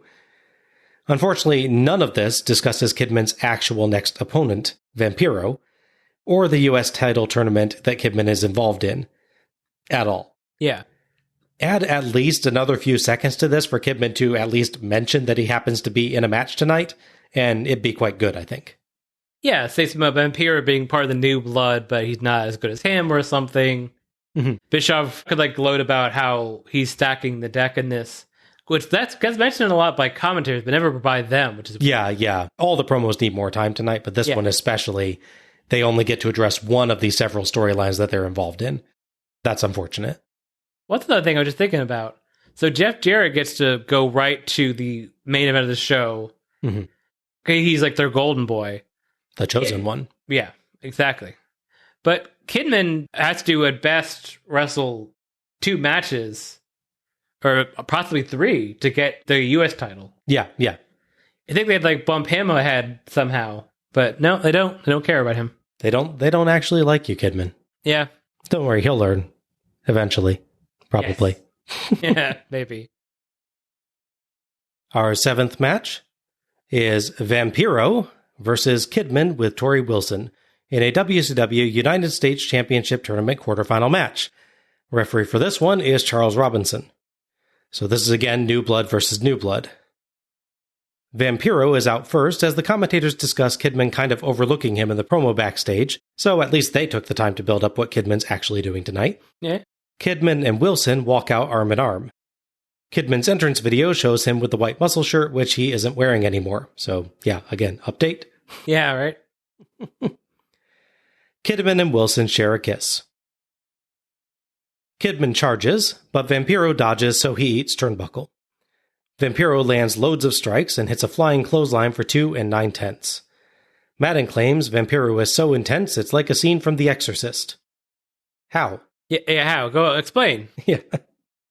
Kidman slides under a knee strike for a Hurricane Rana and a drop kick, but Vampiro can powerbomb Kidman. Or at least throw him from powerbomb position. I guess maybe that's why it counts. That's why he tricks him. He throws him instead of trying to drop him. There you go, okay. Belly to back suplex, and now Vampiro can't powerbomb Kidman. Mm-hmm. And all is right with the world. Yes. Kidman slingshot leg drop for 2, but Vampiro rakes his eyes. Tony calls a Vampiro kick a back leg front kick. He's been possessed by Bischoff. Yes. It is like The Exorcist. Right? Kidman sidewalk slam earns 2, but Vampiro counters the suplex with his own and hits a one-handed choke slam for 2. Vampiro actually signals to the crowd for the nail in the coffin, but then goes for a powerbomb instead. But still can't powerbomb Kidman. Duh. I'm not quite sure what happened there. Like, he just forgot the spot or changed his mind. It's very weird. He goes down wrong for the facebuster and seems to collide with Kidman's knees. Ooh. It gets 2. Outside, Vampiro evidently has never taken a ramp to the steps before and just walks knees first into them. Hudson tries to at least cover that as a possible leg injury that could affect his kicks, so Vampiro immediately lands a kick combo for 2.5. Poor Hudson. Kidman DDT for 2, and Vampiro takes it on his knees. I kind of wonder if he actually did get hit solid by Kidman's knees there, because he then immediately resists taking face bumps. Oh, maybe. Immediately following that twice. That's very possible, yeah. Yeah. Suddenly, a Dodge Charger pulls in backstage, and Hogan rushes to the ring, as Vampiro hits a distracted Kidman with a one-handed bulldog, but Kidman punts him in the balls. Hogan charges, and after some brief Kidman punches, beats the crap out of him. Kidman shows Vampiro how you take a face smash to the stairs. Yes. Hogan finishes off with a double-handed chokeslam off the ring steps onto the commentary table, which doesn't break. No. So, poor Kidman falls off onto his neck. Yes. Ow. Yeah. Hogan slams him through the table more fully a second time, and rolls him in, telling Vampiro to pin him. Vampiro obliges for the 3 count and the win. Tony at least tries to justify that not being a DQ by saying that Hogan hadn't come in to help Vampiro, but normally all that matters is who you hit, not who you intended to help. But beyond that, he did help Vampiro. He literally tells him to pin Kidman. Yes. There's a bit where Vampiro seems like he's trying to distract the referee from what's happening. I don't think it's successful, but he's at least trying. Like, he's trying to talk to the referee, like, point him away while the ref's just like, you're Vampiro, you have no personality, I'm not talking to you. Right. But Great Vampiro really trying to cover up for that. Yeah, okay. Hogan comes over and takes Hudson's headset, but is handed a microphone to use instead. He tells Bischoff he hopes he was watching, because he's coming for Bischoff now. Thoughts on this one? That actually was a pretty good match up until the end. They have a good sort of pattern, I think. They work together pretty well. Mm-hmm. They have sort of the same energy. Kidman can speed things up. Obviously, we need to. Vampiro can keep pace pretty well. Vampiro with someone like Kidman can do the power stuff, I think, realistically. Yeah, that was an interesting part of this match, seeing Vampiro occasionally wrestle more like a power wrestler. Yeah. Much like Kidman with Rey Mysterio last year. Yes, exactly. Was that last year? Yeah, it was. It was. Yeah. It just seems so good that I can't believe that. To make a different company put the show on, yeah. But yeah, because I think it's one thing that can work with Kidman, but it can't work with other wrestlers. Mm-hmm, yeah. A lot of guys he can't do that realistically with. He has to rely on the kicking, I think, more than anything else. Mm-hmm. The ending is a lot of nonsense. I mean, they stop wrestling when the camera cuts to the back for no apparent reason, knowing the car's going to get there, apparently. Yeah. Oh, did you spot the Terry Taylor cameo? Not at this point. I didn't spot it, but I did spot it later. Terry Taylor is the guy at the gorilla position at the table that Hogan asked where the ring is. Like, okay. the ring. Okay. He's the blonde-haired guy with the headset on. Yeah. Because at this point, he's a backstage guy. He shows up later, like he said. Yeah. I think Vampiro realizes anything. You realize that this extended beatdown of Kidman shouldn't count. He should get disqualified, which honestly would have been funnier if they just had that count as disqualification. I know it ruins the Vampiro Sting matchup, which is the problem. Yeah. But you kind of Kidman like laid out, and then the next guy's match against Kidman is now, and he sort of walks out and just pins him. That'd be kind of fun. Just literally have, for the next 4 matches, Kidman lying there in the shattered remnants of the commentator's table, and then it comes to his next match, the guy picks him up, carries him to the ring, sets him down, and pins him. Yeah, right? Go whole hog with it. Right? Yeah. The big problem, as we said before, though, this is New Blood versus New Blood. I don't really care in storyline who wins. Mm-hmm. I don't either of them to vent because I'm the fan at home or in the arena that wants to see Sting win. I don't want to see either of these guys. Well, and again, like you could have made it interesting too with it's New Blood versus New Blood. So when Hogan comes out, Vampiro should help Kidman. True. Like you could do something where like Hogan beats up Kidman, but then Vampiro breaks it up. Yeah. But then still sneakily chooses to steal the pin or something like that. You could play with the group dynamic a lot more, where Vampiro behaves as though none of this involves him at all. Yeah. Rather than realizing, hi, I'm in this faction with the guy that's getting his butt kicked at the moment. What I think would have made this work is if we got a short Vampiro promo, which I know you would have really loved. Yeah. But okay, hear me out. At least like have him say why he didn't help. But have Vampiro cut a 20-second promo like everyone else in this show, saying he doesn't care about the US tournament necessarily, he doesn't care about Kidman, he just wants to get Sting. Right. So that's why he'd be willing to ignore Kidman being beaten up because by Hogan. He knows if I get past Kidman, I get to face Sting. That's Correct. all he cares about. Yeah. Yes. Yeah. You can make a point of him moving out of the way for Hogan, like, hey, here, you go ahead and have him. Mm-hmm. Hogan going, huh? Okay, and then just going for it. Yeah, exactly. I think something like that would have helped a lot. Yes. Yeah, I thought this was another match that got some actual time. It's listed as 8 minutes and 28 seconds. And lo and behold, it's another match that's actually reasonably entertaining. Yeah. These two told a fun story of the initially casual and overconfident Kidman just being overwhelmed by a heavily aggressive Vampiro, but being able to fight back to even ground once he started taking things seriously. Leave aside the stupidity of Vampiro trying to powerbomb Kidman after already taking Kidman's usual counter, and Vampiro's seeming unfamiliarity with how to take some fairly standard bumps. And this was a fun little match. It was neat to see Vampiro, as you said, get to go full power wrestler in this one. Yeah. He's never full cruiserweight, but usually he doesn't pull as many strength moves as he got to do against Kidman. Yeah. So I agree, that was really cool. I'm also torn on Hogan's late match entrance. Aside from it really should have been a DQ, it does rob us of a clean finish to what had been a great match, but it also does get a heck of a reaction from the crowd, and nicely escalates the Hogan-Kidman-Bischoff plot, which is really the focus of Kidman's story at the time. Yeah. And if they don't want Kidman winning the U.S. title, I do think it's a fairly good way to remove him from the tournament without having him actually lose. Yeah. So I don't have a huge problem with it, but I think there's better ways they could have done it. I think using more modern booking, admittedly it's overused now, but this is 2001 when the show happened, or 2000 when the show happens. Do the Hogan's music plays, and while Kidman's at the top, he's distracted and hit with the nail with the coffin and pinned. Yeah, Vampiro just wins the match, in part because Hogan provided a distraction, but then you have Hogan come down and beat the ever-loving crap out of Kidman. Yeah, giving you still what felt like a complete match. Yeah. I'm trying to figure out, maybe it's your opinion on this. I'm trying to figure out if there was a miscue with Kidman and Vampiro at the end. Because when Hogan comes out, Vampiro tries to keep wrestling. Yeah, he does a one-handed bulldog, and then Kidman boots him in the balls, Yeah. It feels like he didn't get the idea that our match is stopped now, because this is happening. Like I said, there's a few points in this match where Vampiro doesn't quite seem to get what's going on. Yeah. And I kind of do wonder if he got knocked a little bit loopy by that one point where it looks like he runs into Kidman's knees. Maybe.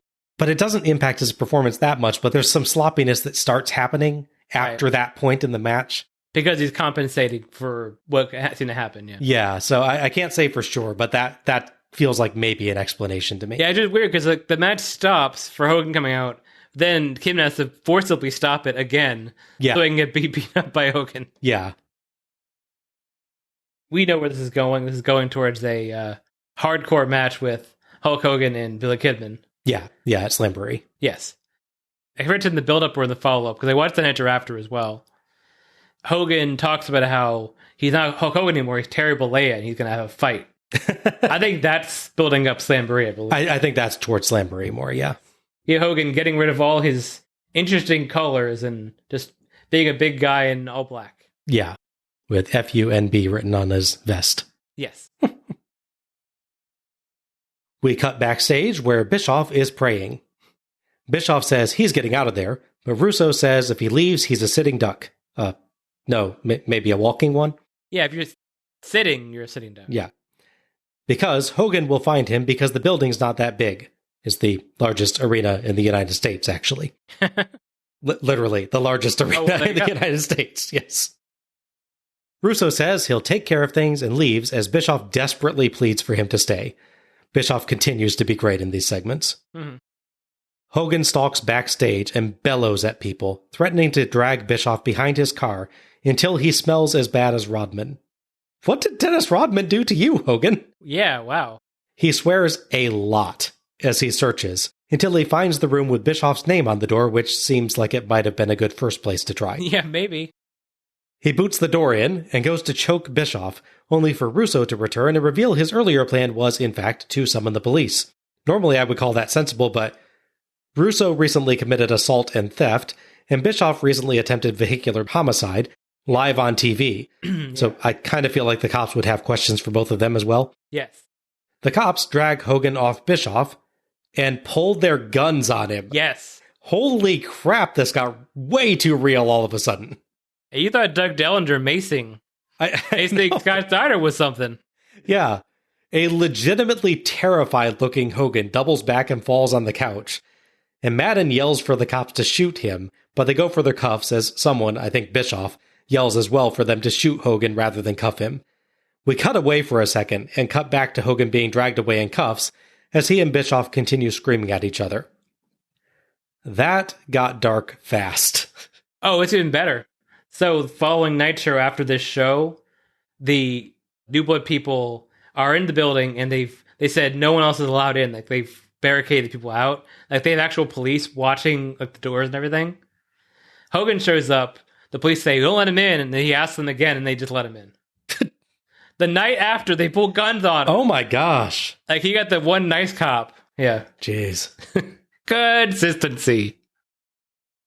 This is certainly an intense confrontation, but the cops actually pulling their guns went way, way too far. Yeah.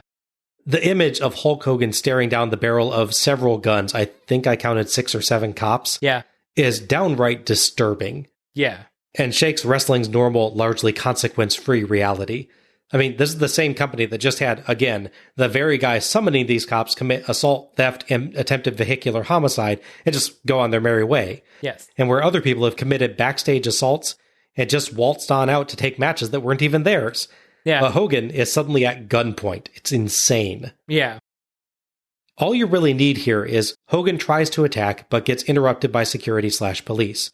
Like you said, maybe have Dellinger come in and mace him if you feel like you need a justification for him being dragged away. But yeah, no less than 6 cops all drawing guns on a single man is just unnecessarily frightening to watch. That cutaway is very interesting, right? Yeah. Where they just blank for a second to, I forget, like the announcers for a second or something like that. And then back again. I kind of wonder if Hogan needed a couple seconds to compose himself because he looks legit scared when the guns first come out. Because I've seen him in movies. He cannot act. No, yeah. That felt like maybe they forgot to tell Hogan guns would be drawn. Very possible. In which case, yeah, my heart would stop for a second when that happened. Because he completely stops moving. He's like, whoa! And just like falls back on the couch and sits there for a second. Yeah. So I wouldn't be surprised if they needed to cut and say, Hulk, it's okay. And then he could get back into things. Yeah. You go back a couple of years, Attitude Era is at its peak. They're doing all sorts of nonsense under Vince Russo, of course, among other people. Bischoff and backstage bits talking to the wrestlers says, you know, these guys, they're doing all this crazy stuff on the show. They're going to alienate all these sponsors. But yeah, Pillman famously draws a single gun on Steve Austin. They cut away. That's 1996, and you're in 2000 in there, having cops draw several guns on a man. Yeah. Oy. It's bizarre. Well, we've showed the deadly serious consequences of an escalating feud between people, so now, of course, is the best possible time for a cartoonish hardcore match. Sounds good. So our 8th match is Terry Funk versus Screamin' Norman Smiley for the vacant WCW Hardcore Championship. Referee for this one is Nick Patrick. But wait, Bob, you have to know how we got this match. Oh, do tell. Oh, it's great. First, bear in mind the champion who gave up the title was Brian Knobbs. Just let's get that out of the way. At least he's not champion anymore. He's not yet. Yes. So on Thunder, they announced they would have a 3-team match where the winning team would qualify for Spring Stampede to battle for the vacant title. Okay. So it's a 6-person match with 3 teams. Okay. So you have Brian Knobbs, former champion, and his buddy Fit Finley, back when they had matching crew cuts and camo. Worst thing to happen to Fit Finley in years. Yes. You have the almost a real team of Hugh Morris and Ming. They did Dungeon of Doom stuff together. Were they ever tagged together, though? I associate Morris and Barbarian more than Ming. I could be remembering it wrong, though. Maybe. And, of course, the final team is Terry Funk and Norman Smiley. Okay. So, it's a lot of what you expect. It's hitting and crowd brawling. There's a really awkward moment where Norman Smiley is set on a table near the ramp area. So he's laying on Let the record show, audience, that this required visual aids. Yes, it does. So this is Hugh Morris's cue to run and stage dive off to splash him. However, I don't know if he messed it up or he was worried about hitting Norman. He jumps, Norman moves. He doesn't splash the center of the table. He hits like the very front edge of the table. Oh. And there's a concrete floor there, so yeah, I'm not sure he could have competed in this match after that. It looked like a really pleasant bump. Oh, geez. He basically takes out the edge of the table, and Smiley runs off. Oh, jeez. So ultimately, you get to where Norman Smiley is down in the ringside area. Terry Funk's fighting the ring with, I think it's Finley and Knobbs or some form of them. Suddenly, Dustin Rhodes shows up, beats him up, and then he gets in the fisticuffs with Knobbs on the outside of the ring. I don't know why they're mad at him, but they are. While that's happening, Norman Smiley slides over and pins Terry Funk. Come again? Yes. Norman Smiley pins Terry Funk. They're the tag partners, right? Yes. That seems like that shouldn't be allowed. So, to summarize, Norman Smiley won a 3-team tag team match by pinning his own partner. Oh my gosh. Yeah, it's a real thing that happened. I didn't think... Spoilers, I didn't like this match, but I didn't think that this match could get any worse, but knowing how we got to this match makes it actually somehow worse. Yeah. That is so stupid. I know. Did they not understand what a tag team is? No, apparently not. Oh my gosh. Oh, man. Oh, that explains so much. Yeah. Wow. Why doesn't someone try that earlier? Yeah. Just grab your own buddy, pull him into the ring and say, hey, lay down and just pin him. First team to do that wins. Yes. It's a race to Yeah, exactly. Oh my gosh. Oh my gosh. Yes. Putting aside that insanity, which is a lot, Norman Smiley is still playing this gimmick of he doesn't like hardcore wrestling and nobody involved in it. So he enters a match to qualify for the hardcore title match. I know. It's like, if they at least had someone constantly like forcing him to do it. Yeah. Like he was reluctantly part of the New Blood and Bischoff didn't like him and kept pushing him into these or something like that. The only way you'll get to stay in the New Blood is if you fight for the hardcore title. Yeah. We need someone in here. Yeah. Wow. Oh man, that's so dumb. Terry Taylor and Terry Funk, Terry and Terry. Terry's a law. Yeah, are looking on as Hogan's dragged away. Someone can be heard breathing heavily. I think it's Bischoff, as you can hear someone say, relax, Mr. Bischoff, I've got it taken care of. Mm-hmm. Taylor, meanwhile, calmly explains to Funk that Smiley's nervous about fighting, so he's not going to the ring, and Funk can find him in catering. Taylor gives directions. Turn right at the Doritos. What a massive tonal shift from the last segment. Uh-huh. You can still hear Bischoff ranting about Hogan as Funk wanders down the hall, finds the Doritos, and heads into catering. Funk asks after Smiley, and everyone points at the restroom. I feel like we've seen this before, or since. Yes. So Funk heads in and finds Norman screaming and cowering in the stall. Funk boots in the door and drags Smiley out. Smiley is dressed in most of a baseball catcher's outfit, sans headgear. In the lunch area, Funk sprays him with fire extinguisher, slams him on a very solid table that does not break at all. He just tips it over because he's annoyed. Yeah. Dumps soda cans on him and throws him through a kitchen serving window. When he follows, Norman sprays him with something from an overhead nozzle. It's what they use to clean the dishes. Yeah. I think it's just water, but... Yeah, no, it's just the water, Yeah. Smiley beats him up with a plastic trash can, metal table, and a cookie sheet as referee Nick Patrick finally arrives, then dumps Funk into a trash can and tips it over. Funk nails Smiley with a laptop in the head, thrice, for 2. As a reminder, this was well before ultralight laptops were a thing. That looked solid. Mm-hmm. Smiley kind of leans into each hit, too, which couldn't have felt great. Yeah, I was thinking you could have done a funny spot with the... I think they definitely need more funny spots in these matches. Put Terry Funk in the trash can and knock it over. Go to pin him. And as you lean on the pin, the trash can rolls forward. So you got to go again. You keep doing it 2-3 times. It's not dumber than what they do in this match. No, it's not dumber. It's not smarter, but it's not dumber. It'd be funny once. Okay. Smiley stuns Funk and climbs a ladder to a ceiling pipe to hide, even though, 1, Funk watched him do it. Yes. And 2, the pipe is barely higher up than Funk's head, so he can easily reach. Yes.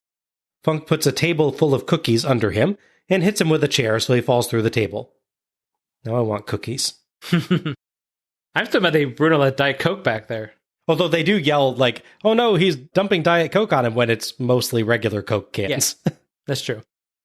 Funk and Smiley brawl towards ringside, and Smiley takes control with chair shots and rams into containers. As Funk crawls into the ring, Smiley nails him with the edge of a chair right on the back of the skull, which had to suck. Yeah. Smiley smashes Funk's face into the chair on the mat, then dances suggestively around Funk's butt, until Funk swings the chair back overhead to nail him, then flings it at his face, which also had to suck. Yes. Smiley rolls out, and Funk props a ladder tilted between the ropes, as Dustin Rhodes runs out and attacks Funk, pausing to fix the ladder's position for some reason. Mm-hmm. Rhodes piledrives Funk onto the chair, but Funk gets a boot up on a second rope chair shot, and Rhodes awkwardly rebounds onto the ladder that he'd been nice enough to ensure was pointing exactly as it needed to be for him to fall into it. That's nice. I hate this match. Yes. Smiley to the apron, but Funk hits him with the ladder, then throws it out onto him for the 3 count, the win, and the title.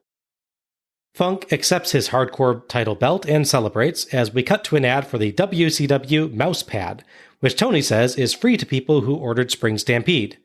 Tony oddly notes that yes, you get a mouse pad, not a chair, ladder, or fight in the back.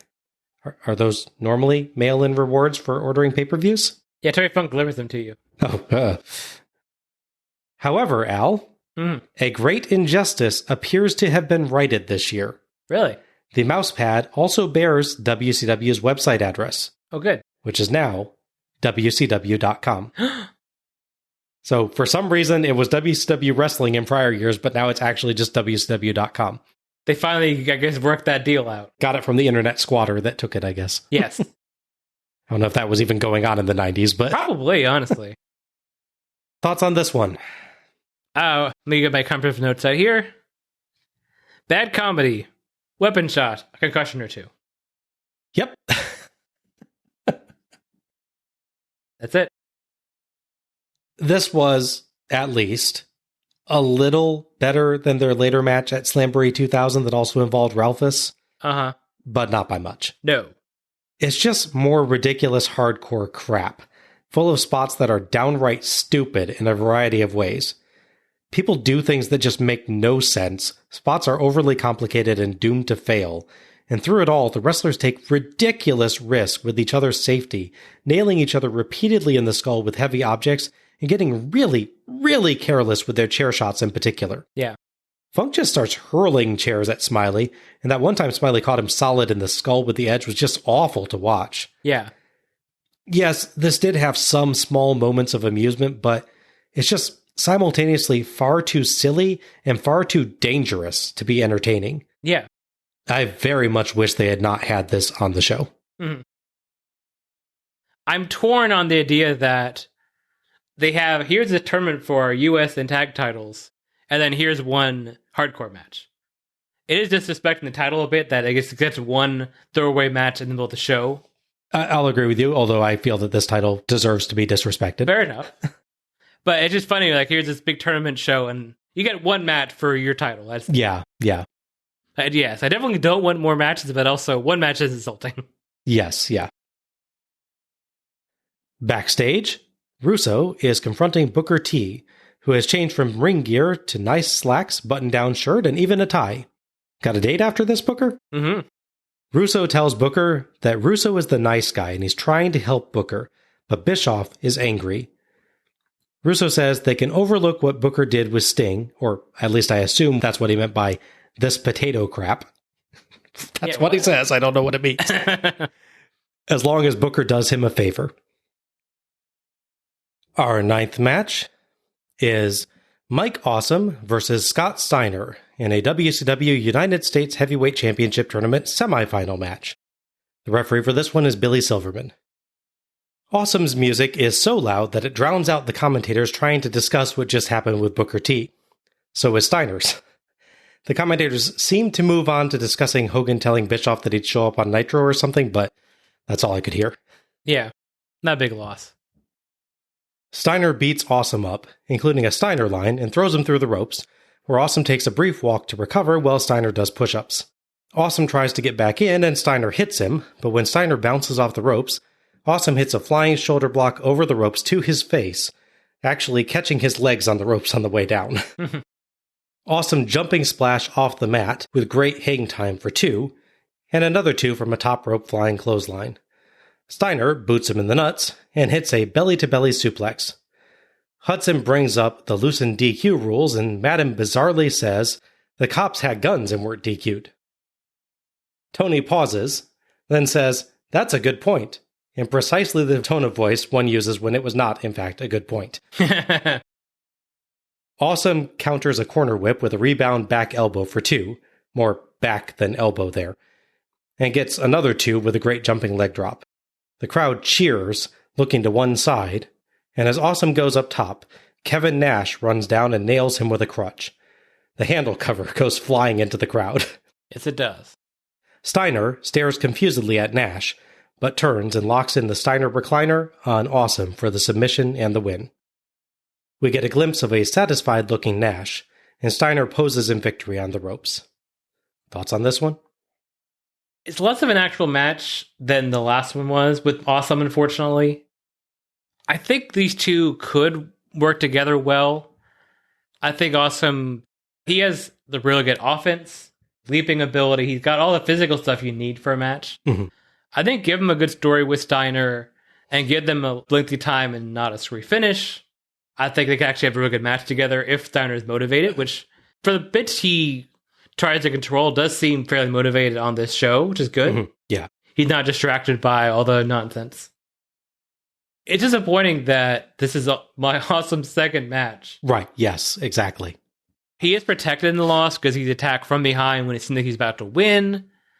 But at the same time, like we'll see the other part in the show, and I've seen on build-ups, Steiner will get help, someone cheating on the outside, and then he'll lock on a submission hold, rather than just pinning a guy. Mm-hmm. And it's like, you could have just pinned the guy, he was actually out. Yeah, I actually would have preferred a pin in this case. Yeah. Or one of two things. One, he pins him and just gets a normal 3 count, and that's the guy's unconscious. He loses really nothing in that Right. case. Or 2, he puts on the Steiner recliner, but the guy is out. The guy's just actually unconscious, so he doesn't actually submit. Right. He just passed out, and the guy lifts his arm and checks 3 times, and that's it. Yeah, or just even as the one where like he's completely dead, and they do that. Yeah. Well. I think one of those 2 options works, but Awesome actually does submit. Yes. Which in second match in, I don't know. That's they say like his back's already damaged from being hit by the crutch, but again, just pin him. Man. Yeah, I thought this was another super short, very basic match. Each got a couple minor highlight points for their stuff, but then we went straight to the finish. It's the Cliff Notes version of a Scott Steiner Mike Awesome match. Mm-hmm. It was nice to once again avoid the usual heel Steiner stalling, if only because the match was so short. Yeah. They did have some chemistry, though, like you said. I feel like these two could have a very nice match if they actually got time. Yes. So this was fine as an audition, but underwhelming as an actual match. I don't mind Nash's actual interference as it progresses the Nash Awesome story, and that's Awesome's actual feud. Mm-hmm. And it's a way, like with Kidman, to get Awesome out of the title tournament without a clean loss. But, like you said, it's a shame that they have him submit. Yeah. And it is a massive shame that what's evidently Awesome's first 2 actual WCW matches are both short and complicated by weird outside interference. True. At least this one was less stupid. Yeah.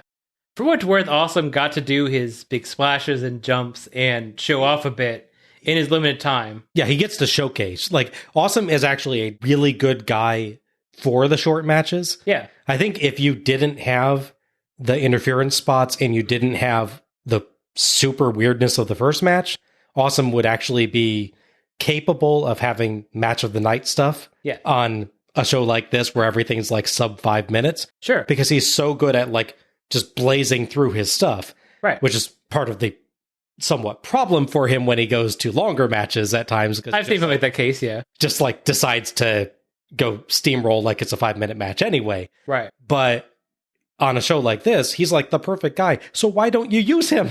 Yeah. Like they have one of the guys that can honestly handle super duper fast matches, and they don't let him really show what he can do with that. Yeah. They have to overcomplicate things. It's a real shame. Mm-hmm. Agreed. This might surprise you, but there is no... I had to check. I feel like I must have missed something. There is no pay-per-view match between Kevin Nash and Mike Awesome. What? No. What? I looked. I can't find one. What? I Googled it. I Googled Kevin Nash versus Mike Awesome. I found them on Nitro wrestling a match. Oh, geez. This is the post-Slavery Nitro. Yeah. I mean, they've actually been building to it fairly effectively. I don't know. If I could find something, I'll talk about it, but there's no reason this doesn't exist. That is very strange. Yeah. So here's the other thing to talk about. So, Mike Awesome debuted in Nitro before Spring Stampede, attacking Kevin Nash, the bit they saw where he hit him with the crutch. So the bit where Nash hits with the crutch is payback. That's fine.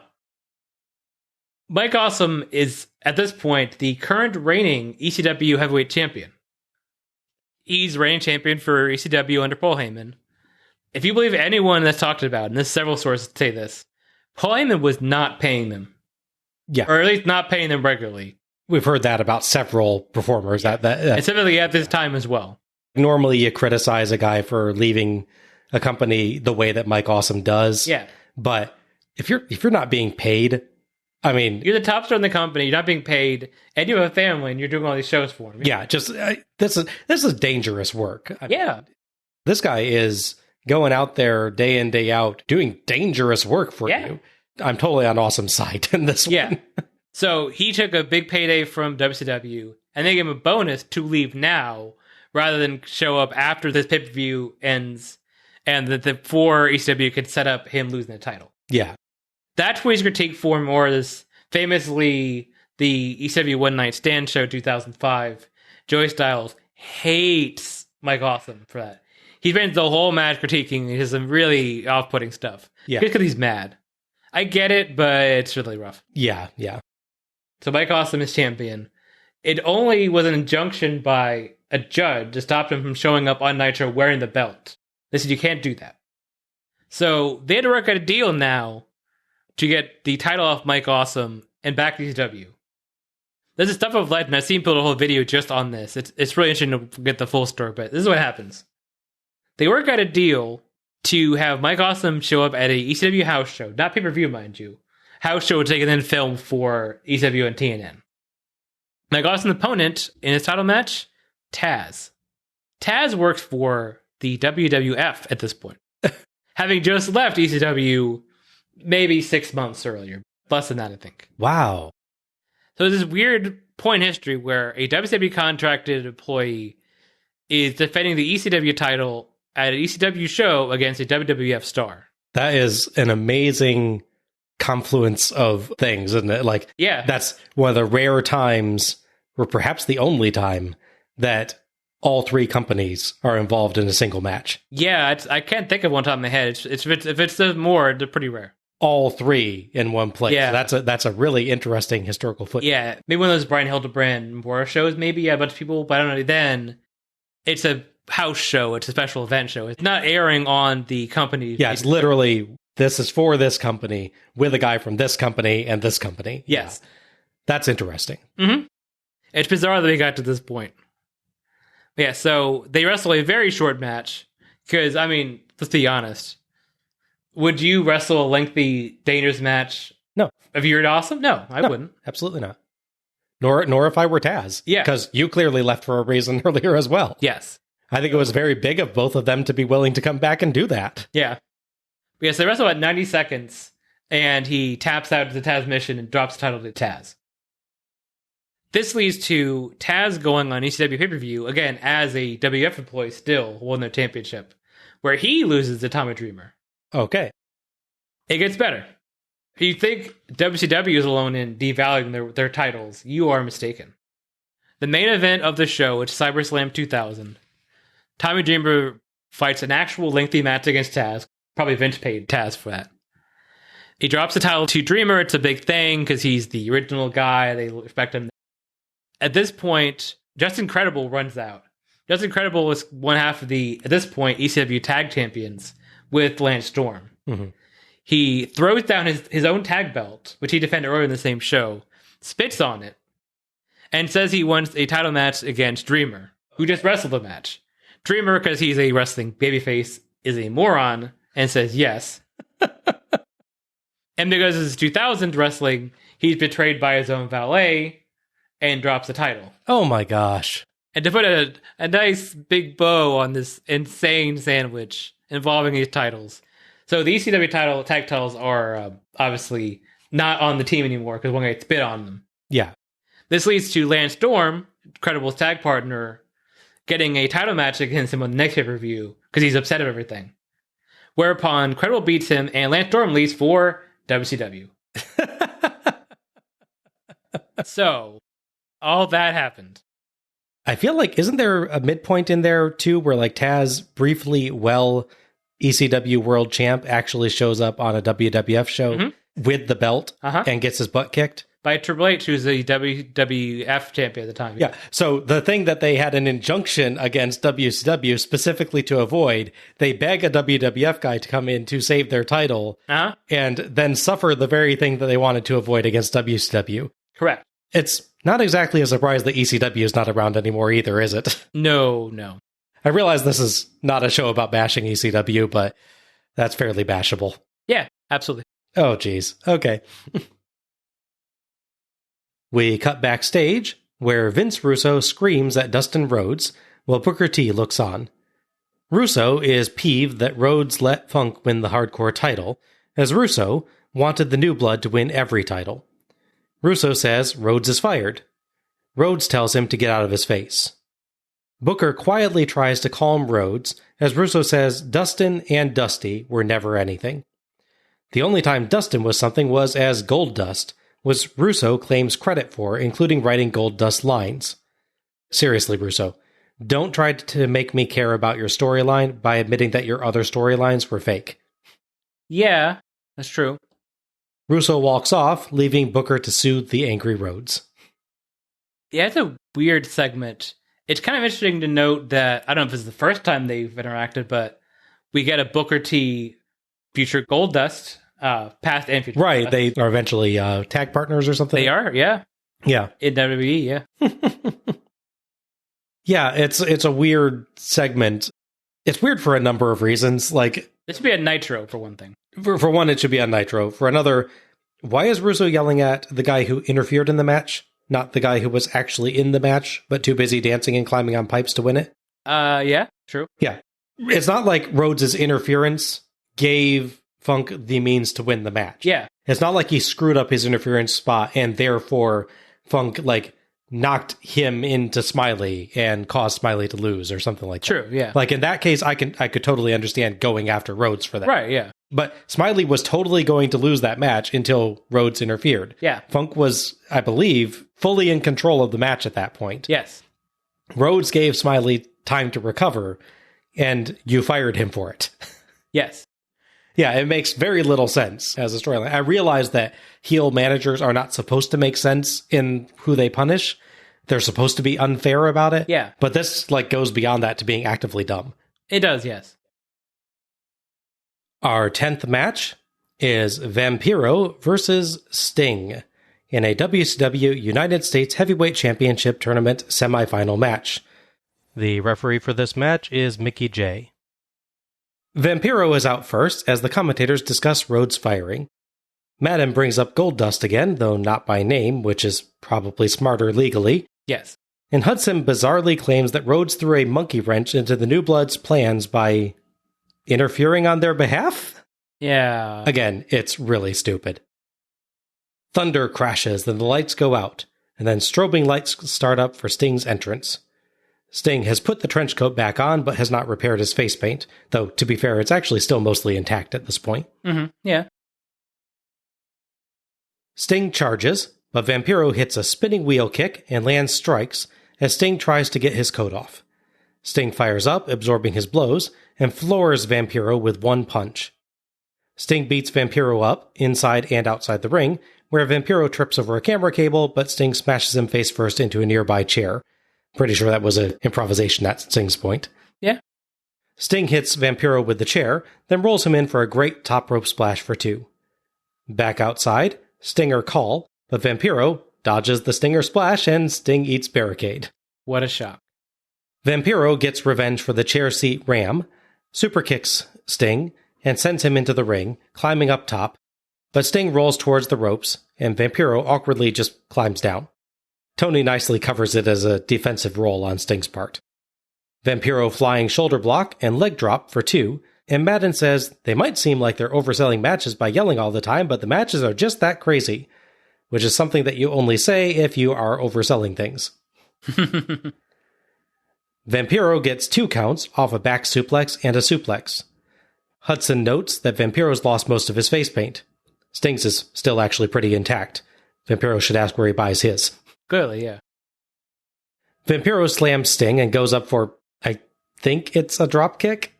Sting tries to grab and counter into the Scorpion Deathlock, but they don't get the timing or position right and just collide and fall. Yeah. Tony nicely covers by saying that Sting swatted him down. I think Vampiro's legs just didn't end up high enough for the grab that Sting was going for. Yeah, I think so. Sting quickly just goes and hits the Scorpion Death Drop, then locks on the Scorpion Deathlock for the quick submission and the win. Hudson builds up that this means the Millionaires Club has a man in the finals of the U.S. title tournament, and Tony points out they've got a team in the tag finals as well. Madden says they haven't won yet. That's objectively true, yes. Yes, yeah, that is true. Thoughts on this one? I thought it was pretty good. My only issue is it seemed like they're a bit out of sync in quite a few bits here. Mm-hmm. The dropkick bit, the roll towards the ropes, and then sort of reconvening, I guess, to decide what to do next. There's definitely a good match in here. I think it don't ever quite get it fully there. They have the good match story intensity. Yeah. Even if you didn't watch all the Nitros and know the whole President Paint thing and the betrayal thing, Vampiro, you know from seeing them they don't get along. There's intensity to the match itself. Mm-hmm. When they're in sync, I think that's quite crisp and it's just good like contact and everything. And there's not interference at the end, so that's a bonus. Yes. Yeah, this got a little more time than the previous match, so it got a bit more developed. It's still a Sting match on fast forward. It goes through some common Sting spots in record time, but I definitely liked little touches that they added, like how Sting sent Vampiro face first into a chair, which, again, I'm pretty sure was an improv to cover Vampiro tripping. Mm-hmm. And Vampiro nicely made sure to send him face first into a chair in revenge later. Sting felt powerful in this, and the commentary did a fairly nice job of building up his legend, which unfortunately does make Vampiro look a little weak at points. Yeah. He does get in enough good bits of offense to feel like he at least has a chance at victory, but still comes off looking weaker compared to Sting. Yeah, that's a recurring thing, I think, throughout their feud. Mm-hmm. Yeah. I remember us saying similar stuff at Slamboree's match. Yeah. There's some awkwardness to this, as you pointed out. Aside from the botched ending spot, which they do at least recover from very quickly, there's at least a couple other points where they just seem on a totally different page about what's supposed to happen, leading to Vampiro starting to set up for something, but just stopping to go do something else. Yeah. So it's quite a bit sloppier than I anticipated, but they added more depth too, and that's appreciated. Yeah. And like you, I appreciate that this at least ends clean. It's a rare thing tonight. It is very, very,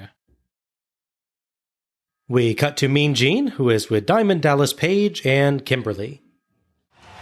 Joined by Kimberly, Diamond Dallas Page, tonight you have an opportunity to become the 3-time WCW World Heavyweight Champ if you can beat the chosen one, Jeff Jarrett. Gino, there's only one thing that I want more than becoming the three-time heavyweight world champion, and that's to kick that rat Jeff Jarrett from one side of Chi-Town to the other. He wants to hit my wife with the guitar. And baby doll, before the night is over, you're going to get your shot at Jeff Jarrett. If you get the big picture, let me connect the dots for you, Jarrett. Bada bing, bada boom, bada bang! Another short promo here, but DDP very effectively got across his anger at Jarrett, acknowledging that he's coming for the title, but making clear his focus is revenge for himself and his wife. I'm sure that this promo could be better with a little more time to it, but I thought Page did a good job with the little time he got. Agreed, yeah, he definitely has the right energy for this kind of thing. Yeah. Knowing Page, he probably had it written on a little note card that he went through several times before the thing, but hey, whatever works, right? They've done actually a fairly good job with the short promos tonight, but it doesn't change the fact that they're very short promos. Yeah, exactly. It basically, Mean Gene says, I have a question for you, and then they answer it and then leave. Yeah. Our 11th match is a 6-man match for the vacant WCW Cruiserweight Championship. The referee for this one is Charles Robinson. So, fortunately for you, Bob, there was no insane 6-person match to set up this match, like with the hardcore title match. They pretty much just said, hey, we're doing this 6-person match on Spring Stampede, and as a warm-up, here's the 6 people in a 3-on-3 tag match. But it's not like a qualifying one. Nope. It's just like all these people are in there. Okay. Yeah, here's the people that are in the match, and here's another match of them also here. Okay. Shannon Moore and Shane Helms of 3 Count enter first, taking microphones. Moore says he knows the crowd came to see 3 Count, but only 2 could make it. But the 2 of them are better than anything else. Bit of an insult to the guy that's not there, now that I think about it. It's Evan Courageous, so... Fair enough. Helms says everyone goes down for the 3 count. But suddenly, Crowbar, Lash LaRue, and the artist formerly known as Prince Iaukea rush the ring, and the match is on. LaRue, Crowbar, and artist beat up Moore and Helms, and LaRue throws Helms out and follows. Paisley appears outside the ring. Inside, artist schoolboys Crowbar for one, as Juventud Guerrera appears, soaking wet, and with a sweet hat, with which he smacks Moore. It was a nice hat. It was, yeah. Chris Candido appears and attacks Guerrera. Everybody ends up outside but Candido and Moore, and Candido gets 2 with a slam as Crowbar returns to break. Artist, LaRue, and Moore go to the apron, and apparently this is now a tag match but with no teams.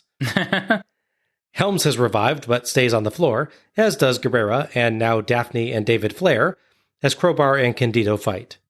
Crowbar bridging Northern Lights suplex for 2, and LaRue breaks. Guerrera decides to stand on the apron as well.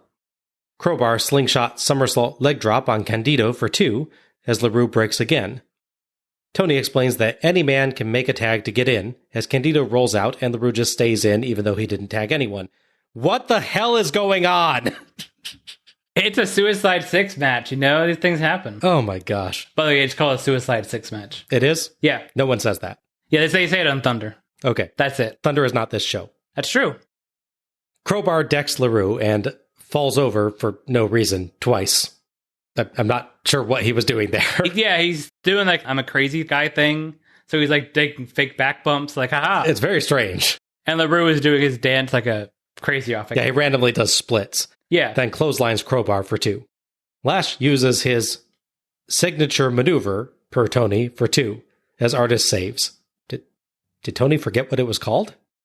Yeah, I think so. Guerrera comes in as Crowbar rolls out. So tags are not necessary after all, I guess. Whatever. Guerrera counters LaRue's signature and floats over a slam for the Hoovy driver for 0 as Artist saves. Candido gets suplexed by LaRue on the floor mats. Inside, Crowbar gets in and throws Artist out, then holds Guerrera for a Daphne Frankenscreamer. Yes. But Guerrera dodges, so Daphne nails Crowbar, who reels outside. LaRue gives chase, then just kind of comes back. Daphne screams at Guerrera, and he actually sells it like a sonic attack. Good man. It was pretty funny. He tries the Hoovy driver on her, but Crowbar helps her escape. Guerrera gets drop-kicked and falls into Daphne, but Crowbar catches her. LaRue, Artist, Guerrera, and more, with an assist from Helms, each do outside dives onto people. Helms does a dance, and David Flair charges in to chop him once.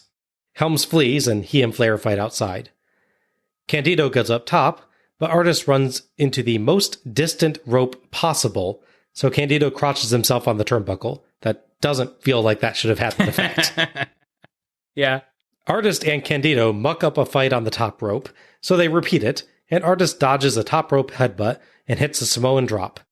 Paisley puts a chair in the ring, and Artist goes to the second rope, but Tammy Sitch suddenly appears and pulls Artist's hair, which makes him jump forward and fall on his back on the chair in defiance of all known laws of physics. Yes. Tammy shoves the reeling Candido on top for the 3 count, the win, and the title. Tammy celebrates with Candido, but Paisley comes over and gets in Tammy's face, and they roll around fighting as Madden screams about catfights. Candido comes over, but does nothing, as Robinson, Moore, and LaRue get Paisley and Tammy away from each other. Robinson and Moore get iron-clawed in the balls by Paisley and Tammy, respectively. Robinson sells that like a champ. Mm-hmm. Candido finally gets Tammy out of the ring and celebrates with his new belt as Paisley yells at both of them. You may have noticed that there were 8 guys actually featured in this 6-man match. Yes. And the competitors just charged the ring rather than being announced, so it was only after the match that I actually figured out who the actual competitors were. Uh-huh. So here's the list. Okay. Shannon Moore, Chris Candido, the artist formerly known as Prince Iaukea, Yeah. Juventud Guerrera, Crowbar, and Lash LaRue. Correct. For non-participants, we had Shane Helms accompanying Shannon Moore, Tammy Sitch accompanying Candido, Paisley accompanying Artist, and Daphne and David Flair accompanying Crowbar. Yes. So our 6-man match has 11 people. Yes. Yeah. Tell people who's in the match. Like, actually announce them. Yes. Good gosh. Thoughts on this? So I'm going to guess this is not your match of the night, Bob. This may well be showing up in my worst 3 matches of the series. Yeah, I have a feeling. I get the idea of this match in theory, like in broad strokes. There's a lot of nonsense in this match and confusion. So like, the idea is, okay, we have 6 guys that in theory can do these big flashy moves, although Lash doesn't really do much. He's not bad, but he has no oomph to what he does. He does his signature, whatever the heck it's called, twice. Yeah, that's true, he does. It's like a Michinoku driver type of thing, yeah. It's practically a Hoovy driver almost. It's very close, yeah. Which is why Hoovy counters it. He knows exactly how that move works. He's like, oh, that? I can do that. Wee! Yeah. The idea is that we have all these guys. We don't have a lot of time, clearly, because we have too many matches on this show. Let's throw them all one match. This is like a highlight reel. Fans can see like their 2-3 big moves, their signatures. And they'll want to see more of these guys. So look at this cool stuff I got to see little of. I want to see a whole match. That's the idea, I'm pretty sure. Okay. In reality, everyone gets like 45 seconds to shine before we get another run-in finish involving someone else debuting for the company and a shock. I think for me, the highlight for sheer stupidity, how about I don't take it from you? Carmen's holding Guerrero. Daphne jumps at him. She's going to do her jumping Frankensteiner and lands on Crowbar instead. Could just stop. It's a 2-part move. She jumps and lands on you and then does the rotation. Yeah. She could go, oh, wait, then let him set her down. But then she does it anyway. She just does it anyways. The one thing I will say in her defense, it doesn't fully remove the stupidity, but she at least actually does a fair job of not looking at his face. Right. She lands and just does it rather than landing and looking down. You can at least buy that she actually didn't see, though. Why would you not look at their face? You should look at their face. Yeah. I can appreciate at least, like, you can sell that based on what she did, she wouldn't be able to tell, but she should have looked. Yeah. It all could have worked if she, like, briefly, like, has a realization look, and then Hoovy or someone else pulls her and, like, makes her go. Yeah, like, that'd actually be kind of cute as a option, yeah. Like, she has to get down, they pull her anyways. But yeah, I just love that she could easily stop the move. Like, nah, anyways. Yeah. I'm crazy. What a complete and total mess. Yeah. Well, individual moments of this match contained some cool moves. Nothing flowed together at all, and it was impossible to follow. They don't even tell you who's actually in the match. At no point does anyone think to mention that Helms and Flair, for instance, are not actual match competitors. You just have to figure it out from the fact that they just never stand on the ring apron, because apparently that's a thing, even though they totally get involved in the action multiple times. Yeah. Heck, Medusa recently held the cruiserweight belt, so Daphne, Paisley, and Tammy could easily be competitors as well as they get involved. Yeah. I'm surprised Robinson didn't start fighting too. That's about the only way this could have been more confusing. This really makes you value normal match entrances or even just basic ring announcing. Yeah. Worse, there are loads of awkward spots in this match, from outright botches to people just seeming unaware of where they're supposed to be when. Yeah. It adds to the sense of this just being incredibly unpolished. Not even the competitors seem to really grasp what's going on everywhere or what the story of the match is supposed to be. Yeah. Add the flat-out stupid rules, or what I was able to figure out about them anyway, and you have a recipe for disaster. I mean, who thought it was a good idea to do a tag format for a 6-man match in the first place? And once they did that, who thought it was a good idea to not actually require tags so we can't tell when guys are supposed to be in? If you're doing that, why not just let everyone fight at once? They basically do anyway. Yeah, I think part of the confusion might be a combination of people being involved. Because you have people that, as far as I know, like Lasharoo and Crowbar, for instance, don't have a lot of international experience, at least at this point. Yeah. And Fucha Guerrero, who obviously worked in Mexico. So he knows how the luchador tag matches, where if you dive out, that counts as you exiting the ring, someone takes your place. Yeah. So he's acting like that's the rules, I think. Yeah. But he's like the only one. But I mean, they're not even doing that, because like people will just get in the ring, then stay there, and you got 3 guys in the ring, and then finally the one that was down just decides to roll out. Right. They don't wait for the guy to get out of the ring. No. They just are in there. Yeah, you have like one guy treating it like I think it's supposed to be, which is a constant in and out sort of match. Then a bunch of guys treating it like the 6-man match, they don't tag out. And then like one other guy thinking it's a regular tag match. Yeah, it's so bizarre. Yeah. It's just poorly thought out in every possible way. It's rare for me to so strongly dislike a cruiserweight match. They're normally good fun. Yeah. But at a bare minimum, I have to know who's fighting and what's going on. And I got neither of those things here. So it was awful. What's the point, really, where cruiserweights are an afterthought in the company? It's really sad. Because, I mean, even people that are treated as former cruiserweights, like Billy Kidman, his angle is Hulk Hogan called me a flea market champion. It beats me up every time I see him, unless Eric Bischoff hits him with a chair or Mike Awesome powerbombs him for me. So he is not being pushed as like a big star on the rise in this angle because he's a cruiserweight guy, and they go, well, he's like, look how small he is, he can't be, blah, blah, blah. And a bunch of guys that could and did really shine in this, like Dean Malenko and Perry Saturn and Eddie Guerrero, famously left in January to go to WWF. Yeah. Yeah, it's a massive, massive shame. I mean, and I do have to say, unlike the Awesome Bigelow Cat debacle where I said, you know, there's no fault to the competitors, in this one, I do have to fault the competitors as well. It's a terrible concept, but they also do a bad job with it. Yeah, it's a case of them all trying to get their stuff in, and it's so condensed, and so many things happening at once. It's just all individual parts, I think, for most part, work if you watch them all separately. Like, if you get someone watch segments of this match, like I say, it's like a highlight reel match, but ultimately it's still an actual match. And together, it doesn't work. Not a single one of them has bothered to tie it together. Correct. Or, like, come up with anything that gives it an actual story. Yes. So, yeah. You get into this sort of future indie stunt show style wrestling. Here's my list of 25 things I want to do in the match. Here's your list of 25 things to do in the match. If we figure out a way to connect move to move, it's fine. If not, whatever. Yeah. It's a shame. As we know from our Watch the Next Show, Candido defends his title against the artist, which also leads to, post-Slamboree, leads to a strange bit where Cobra and Daphne become co-champions. So you're not wrong about her being in the match. She's a future champion, like 4 weeks out from the show. They're doing the Chris Jericho China thing. Yeah. And by the way, is that not amazing? Like, if you had to highlight a part of this match that was, like, legit the worst part of this match, am I wrong, or would you also probably pick the Candido versus Artist bit at the end of it? Yes.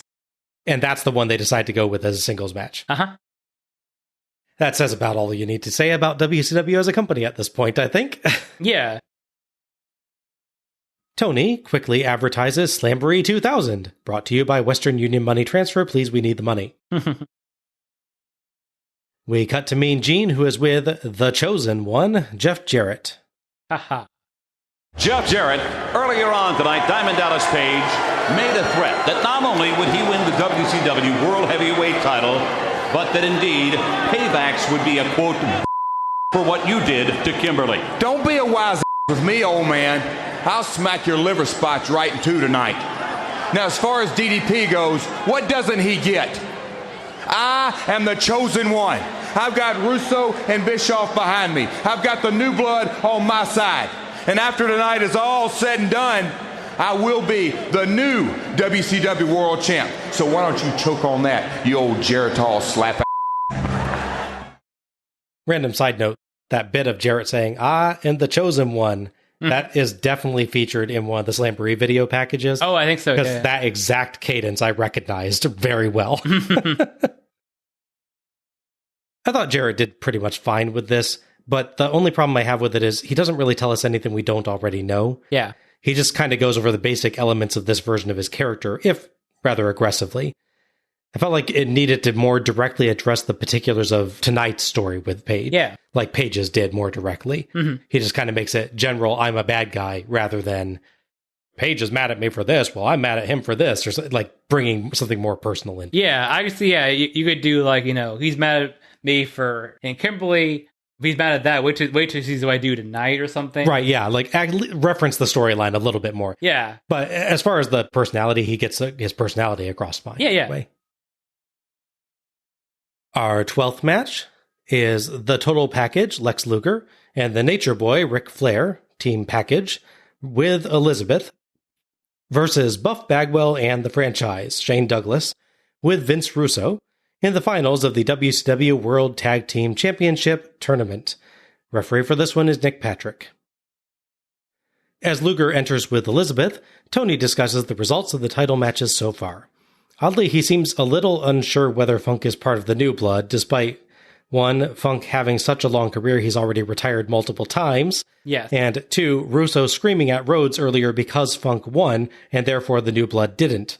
So it's not really that confusing, Tony. Yeah. If memory serves correctly, the first time Terry Funk retired was the year I was born. Yeah, I believe so. So, bear that in mind. Not exactly New Blood. No. Madden makes horrible comments about Tammy. Yeah. Flair is out next. The commentators keep selling these street clothes as symbolic, and I still hate it. Buff is out next, and he has even more fun with his entrance than last time. Look, it's rare for me to compliment Bagwell, but he's like the only guy tonight that really seems to give a crap about showmanship during his entrances. So, yeah, I'm happy with him. Sure. Even with the hat. Douglas is last, and he's accompanied by Vince Russo with a baseball bat. Russo joins the commentators. Surprisingly, he predicts Bagwell and Douglas will win. That's odd. Bagwell offers a handshake, and Luger looks questioningly at him, but then smiles and shakes hands, before booting him in the stomach. Luger beats Bagwell up, but Bagwell gets a boot up on a corner charge and clotheslines him for a wonderful Luger sell. Bagwell slams him and does a dance, but Luger no-sells. Douglas hilariously tries to signal to Bagwell, and when Bagwell finally turns, Luger roars at him, imitates his dance, and beats him up. Who knew that Luger versus Bagwell was what I needed right now? Yeah. It's like, has the Cruiserweight match felt me so low that one of my least favorite matches from the Starrcade run is pleasing me? Yeah. Bagwell manages an eye rake and tags in Douglas for some strikes and choking, but Luger press slams him, and Flair dumps Douglas out and gets a tag from Luger. Flair and Douglas fight outside as Hudson sneaks in a Dynamic Dudes reference. Back in, Douglas pokes Flair's eyes, and Bagwell and Douglas trade off wearing Flair down, with Bagwell angering Luger to get him to accidentally distract the ref for some cheating. Flair whips free of a Douglas headlock, but they knock heads and go down, up at 4. Douglas puts Flair in the corner for punches, yelling, "F you, Flair." Yeah. That said it all right there, Tony notes. Douglas flings Flair to the corner for a Flair flip, and clotheslines him down on the apron, but Luger clotheslines Douglas from the apron. Flair and Douglas crawl, and Douglas tags Bagwell, but Flair makes the tag to Luger. Luger runs wild with clotheslines, a diving forearm, a double noggin knocker, and a double clothesline. Flair in 2, and they all brawl. Flair locks the figure 4 on Douglas, and Russo proclaims, "This ain't happening," as he grabs his bat and goes to ringside. Bagwell saves Douglas, and Douglas holds Flair for the buff blockbuster, but Flair ducks, and Bagwell blockbusters Douglas for 2 for Flair. Kind of. He definitely hits him, but he doesn't really blockbuster. Yeah. At least with that move, it's one motion to hit rather than Daphne's where you have to pause in the middle, so it's a little more forgivable. Understandable, yeah. Russo drags Patrick out mid-count. Luger, though, was the legal man during that, so shouldn't have been counting at all anyway. Of course. Russo and Patrick argue and shove each other as Luger power slams Bagwell, accidentally kicking Russo's bat all the way across the ring. Patrick clearly sees Brian Adams and Brian Clark entering the ring and rapidly turns away, pretending Russo had distracted him. Oh, jeez. Adams and Clark double slam Luger, and Russo knocks Patrick out off camera and steals his shirt. Bagwell pins Luger, and Russo completely fails to put the referee shirt on. He settles for having it inside out and only over his head and one arm. Yeah, if you thought the list of fails for wrestling show would include putting on a shirt. That one is new. That's new. We've had a fail of taking off a shirt before. That's true, but not putting on. Russo slides in and delivers a weirdly exceptionally fair, even slow 3 count for the win and the titles. Yeah. He doesn't fast count it. No. What? He's just so confident in Chronic, I guess. Yeah. I should note, though, that he counted with the arm that wasn't in the ref shirt sleeve, so that should mean it doesn't count, right? Yeah, probably. Otherwise, it'd be totally fine. Sure, yeah. Despite Bagwell getting the pin, Douglas music plays. Russo retrieves the belts and celebrates like he's the champ himself before finally delivering one to Bagwell. Douglas has found Russo's bat and drives it into Flair, then kneels next to him as we cut. Thoughts on this one? Lots of punching and fighting in this one. Definitely even more than the last one. It's definitely more organized, because then I have the whole weird 4-on-2 angle. Not till the end, obviously, with people running in. It's a more structured version, I think, of what their opening match was with these guys. It's still not great. It's sort of autopilot Flair. It's like he's wrestling, but his heart's not in it. Yeah. Where he's not wearing his gear and not committing to the whole look. They try to cover with the whole street fight thing, but yeah, it feels like he's contractually obligated to wrestle all these shows, which is kind of a shame because you shouldn't be doing that to people. Like you said, though, Luger definitely delivers here, which is nice. Yeah. He has a lot of fun here. It's a shame he takes the fall, but I guess it kind of makes sense because with the whole Douglas and Flair thing. Interfered for the win. What a shock. Yeah. A debut interfered for the win. Also a shock. Oh, man. By the way, I should mention this because I forgot to mention earlier. As soon as Douglas shows up, they play up this angle where supposedly he's mad at Flair for dodging him for 7 years and all this nonsense. We cover on the Slamboree show. He brings up again. Yeah. What actually happens in the build-up to this show is at the end of 1999, beginning of 2000, Saturn, Malenko, Benoit, and Guerrero leave. And apparently Douglas also asked to leave, but they wouldn't let him out of his contract. We let the other guys out of theirs. They said, just stay home. We don't have anything for you right now. So he comes back right before the show. So that's where he's been. He's just been on paid vacation. Okay. On the same show where he comes back and they suddenly do this whole I hate Flair forever thing, They give you a singles Douglas Flair match. They don't keep them apart in like 6 days until their first competition is in this match. Yes. Same within the hour of the story happening, they already wrestled singles match, which of course ends in DQ and the whole thing. As you can guess how that ends. Jeez, that's where the whole steal and the watch thing happens. Okay. Yeah, this was almost entirely basic striking with very few actual wrestling holds or slams, but the big character bits featured, particularly from Luger and Bagwell, still actually made it a pretty fun watch. Not too deep, but fun. It surprises the heck out of me that I'm praising Luger and Bagwell there, by the way, not Flair. True. It's not that Flair was bad, but he wasn't the highlight here, surprisingly. I don't want to oversell this. This was just a basic average tag match, but on this show, that puts it on the upper tier of matches. Yeah, it has the same sort of feel they were going for with the first one. I'm guessing the Luger Flair influence. They like successfully manage it on this one where they tried and failed on the Well, yeah, they go for that old school tag match feel. Mm-hmm. And Bagwell and Douglas, also being old school guys, despite being in the New Blood, can manage that. Exactly. Yeah, exactly. The ending, I agree, was goofy. Mm-hmm. It goes wrong in all sorts of ways, too. Russo seems like he actually came over early. Yeah. The bat that he brings in never figures into things. Correct, yes. They totally muck up distracting Patrick from Adams and Clark. Uh-huh. Russo can't figure out how to wear a shirt. Nope. And why does wearing a referee's shirt make your pin count valid? Yeah. So, average match, but fun, but with a flat-out stupid ending. I just realized we missed the great ref fall as well. We have Nick Patrick who does that famous... Knocked out, but he doesn't... Yeah. He has that really goofy sell. I'm good to see it. Yeah. Slamboree, we would get singles match pairing with these two, which means the tag titles are not defended, despite just having a show about crowning new champions, Why have that happen? Yeah.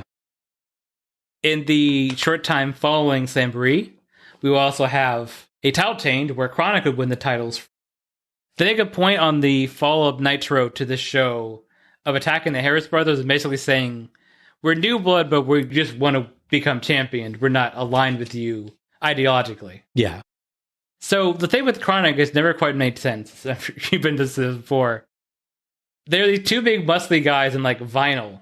Mm-hmm. And their name is based as a marijuana reference, in case you didn't get it.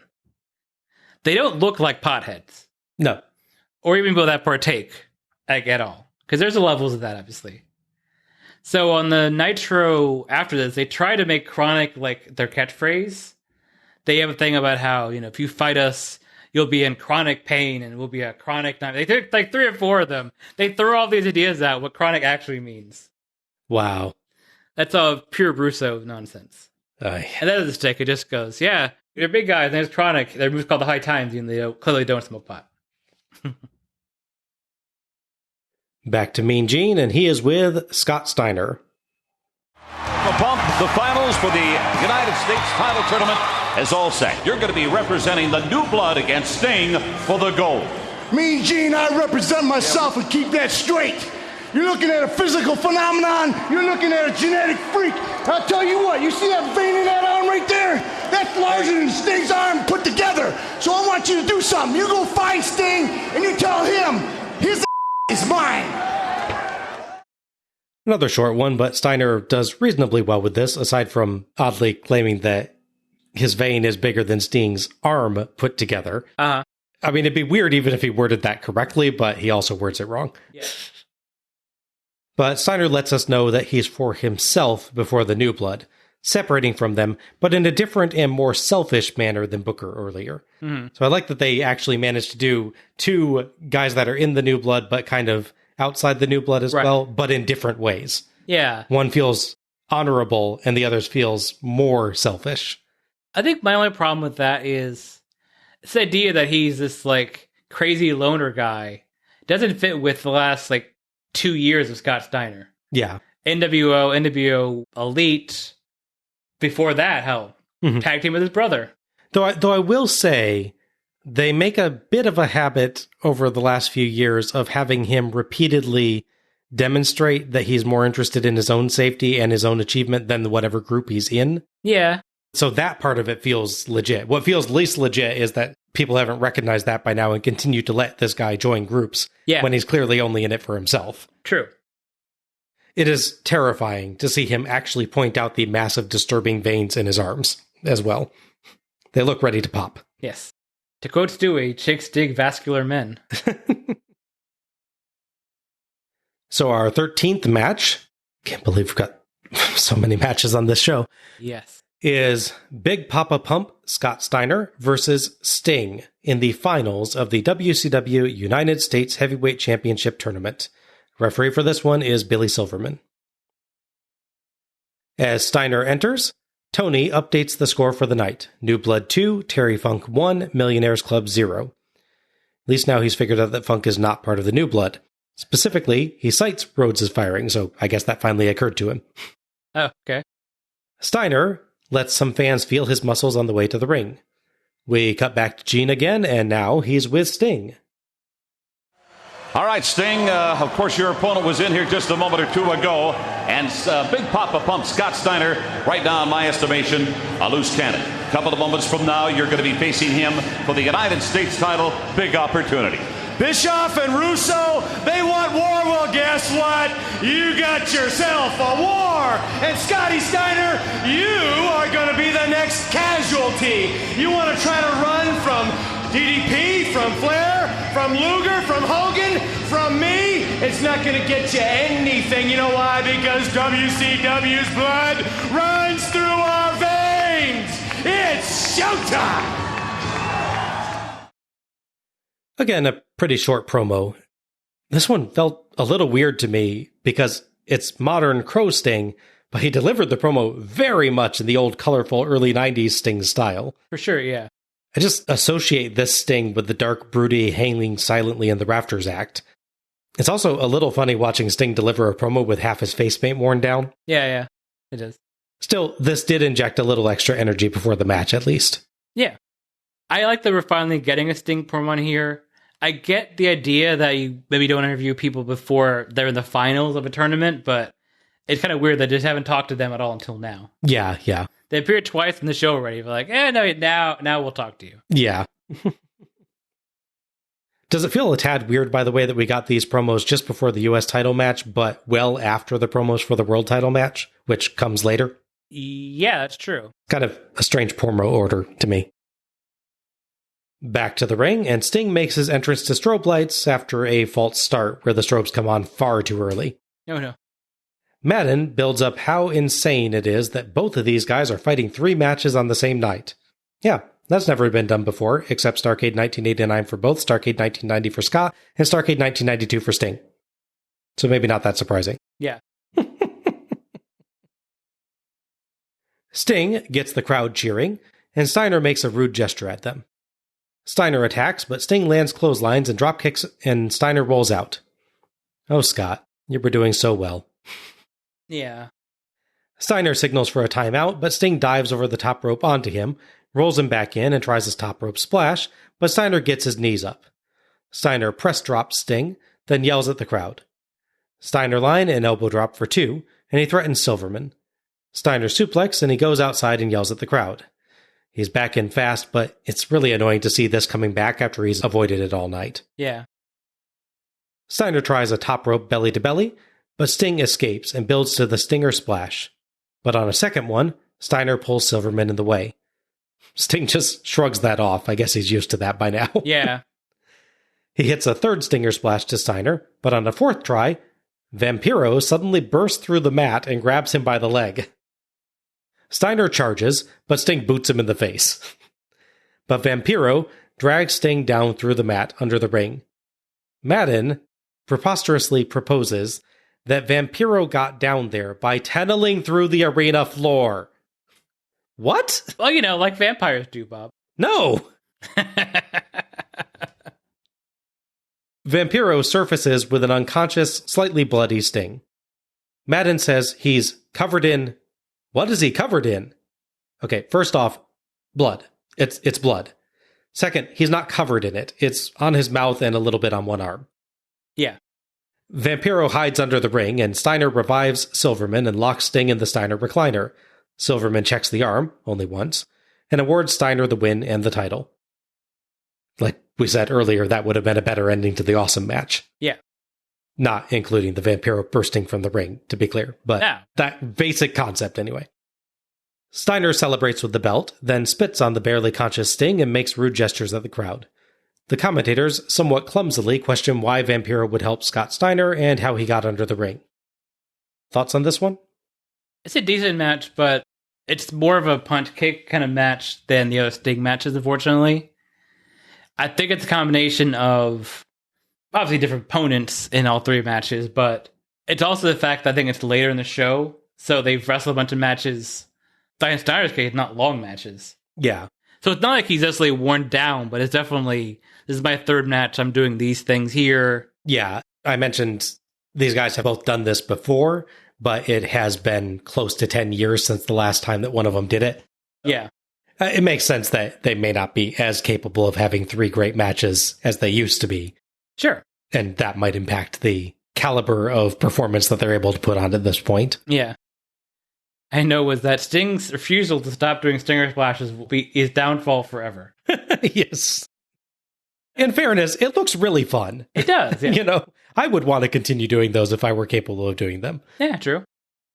Yeah, it's just funny because like a ref is thrown in there and he's like, "Hey, I'll keep doing it." Yeah. Which now that's the thing is weird too. So Steiner is recovered enough to pull a full-grown man in front of the move, but then afterwards, not recovered enough to move out of the way of the third one. Yeah. I guess you figure that Silverman being a reed-thin referee is not enough to fully block the Stinger splash.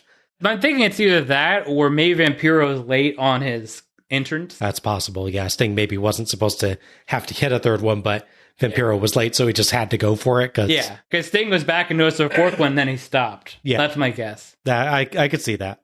We've been blaming Vampiro for all sorts of stuff tonight. We might as well lay one more. Yeah, sure, right? Why not? Sorry if you ever hear this, Vampiro. I'm sure you're a nice guy in person. Yeah. I was thinking about, too, the ref bump. So we haven't actually covered this show officially, but Bash to the Beach 96, the most famous WCW show ever, for obvious reasons.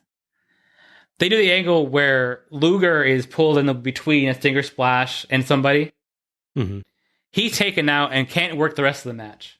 Like, they take him in the back and, like, on a stretcher, they got to check him in the back for everything. Yeah. Meanwhile, the ref, he is out, but he's revived and fine. I think in fairness, with Luger's spot, they also say that he connects with the ring post. Okay. I don't want to think that Luger is less durable than the referee. I get your point, yeah. It's just, I had flashbacks and I'm like, wait a second, that took out the ref a lot less than I did Lex Luger. Maybe the Stinger splash is more powerful if there's more color in the face paint. Okay. So because he went, just black and white face paint, it's depowered the Stinger splash somewhat. Wasn't Luger wearing face paint too, though? Yeah, but that actually enhances the Stinger splash effect even more. It gives Luger power, but it's like an effect, face paint plus power to Sting. So the more face paint is out there, the more powerful Sting is. Gotcha. So his max power was higher for all. Yeah, so unfortunately that worked against them in that one moment. Gotcha. Yeah. Obviously, Vampiro interfering was gonna happen. Yeah. That was a gimme. At least they did it differently than just someone suddenly runs and jumps in the apron and attacks him, like 2 matches we've seen like in a row. It's still a little silly, the whole cut through the ring thing. It's been done a bunch of times. A lot, yeah. Yeah. It was starting to become a trend around this point, I want to say, but yeah. It's a thing that should never have become a trend, but it was becoming a trend, yes. Yeah. I want to say Kane started it, but I'm pretty sure, yeah. Yeah. By the way, they're like, they just dragged Sting straight to hell. I'm like, I think you're looking for a big red guy when you're talking about it that way. The devil's favorite vampire, I guess. Maybe Dracula's favorite vampire. Yeah. There you go. Yeah, I feel like I'm saying stuff like this a lot, but this is a Cliff Notes version of a Sting versus Steiner match. Mm-hmm. They get a couple big moves each and boom into the quite weird finish. Sting does what he can, and Steiner mostly does what he can between minor bouts of stalling, but there's only so much they can do in the short time that the match gets. As for the ending, as you may have noted, I've never gotten the whole pull the guy under the ring thing. Just try to picture two guys fighting down there. Yeah. I mean, there's not much space to begin with, and we've seen that there's other stuff down there that takes up a lot of it. It's kind of an amusing mental image, them both trying to fight hunched over against spare tables and ladders and stuff. Mm-hmm. I found it a little bit weird that Silverman didn't do the usual 3 hand drops thing. He just goes once. But maybe because of the blood. Yeah. I guess it just is so obvious that Sting is out, but I'm used to seeing the 3 drops regardless. Yeah. No, I got you. This did what it had to do, but nothing more. Yeah. One thing that's kind of funny too about this, so the whole point of this New Blood Millionaires Club thing is that the New Blood were held down. They're not getting chances. Now we're giving chances they didn't have. So here we are at Spring Stampede 2000. New U.S. champion Scott Steiner. Who fought last year. Where were we at? Where were we last year? Spring Stampede 1999. New U.S. champion Scott Steiner. Yeah. And a tournament. Yes. Yeah. Yep. Absolutely. And a tournament involved Booker T. Uh-huh. It's not in the same match this time. Yeah. It's ridiculous, isn't it? Like, the entire idea of the angle is guys trying to fight for opportunities that they never got. Scott Steiner gets the opportunity he's already gotten. Yeah. Yeah, it would make sense if another guy reached the finals, but not with Scott Steiner. To your point earlier about them having more New Blood people, they should have had Scott Steiner involved in qualifying for the world title bit. Yeah. Because why would he not want that? That's the one that he hasn't had yet. Yeah, exactly. We cut to the commentators, and Tony has a fascinating expression on his face. Mm-hmm. It's kind of a, I really have to talk about this face. Tell me what's going to happen next, he asks, and goes over some of the ridiculous events of the last couple matches. He's trying to make it sound like he's building up an anything can happen atmosphere, but there's a bit of a, yeah, I can't believe it either in his eyes. Madden says the New Bloods set a level playing field and now Jarrett will fight DD Me. Tony ignores him, playing with the papers on his desk. Yeah. Just blatantly ignores him completely. Tony almost has his Hawkeye in Age of Ultron moment, where he's like, we're in a flying city and it's such a robot that I have a bow and arrow. Yeah. So that's, good. Hudson builds up the next match being Millionaires Club versus New Blood and says Page will get his revenge for Kimberly. You tell him, Scott, Tony says, and throws to a video package. I think Tony has reached the I no longer give a crap. Tony has left the building. Yeah. Tony's not here anymore.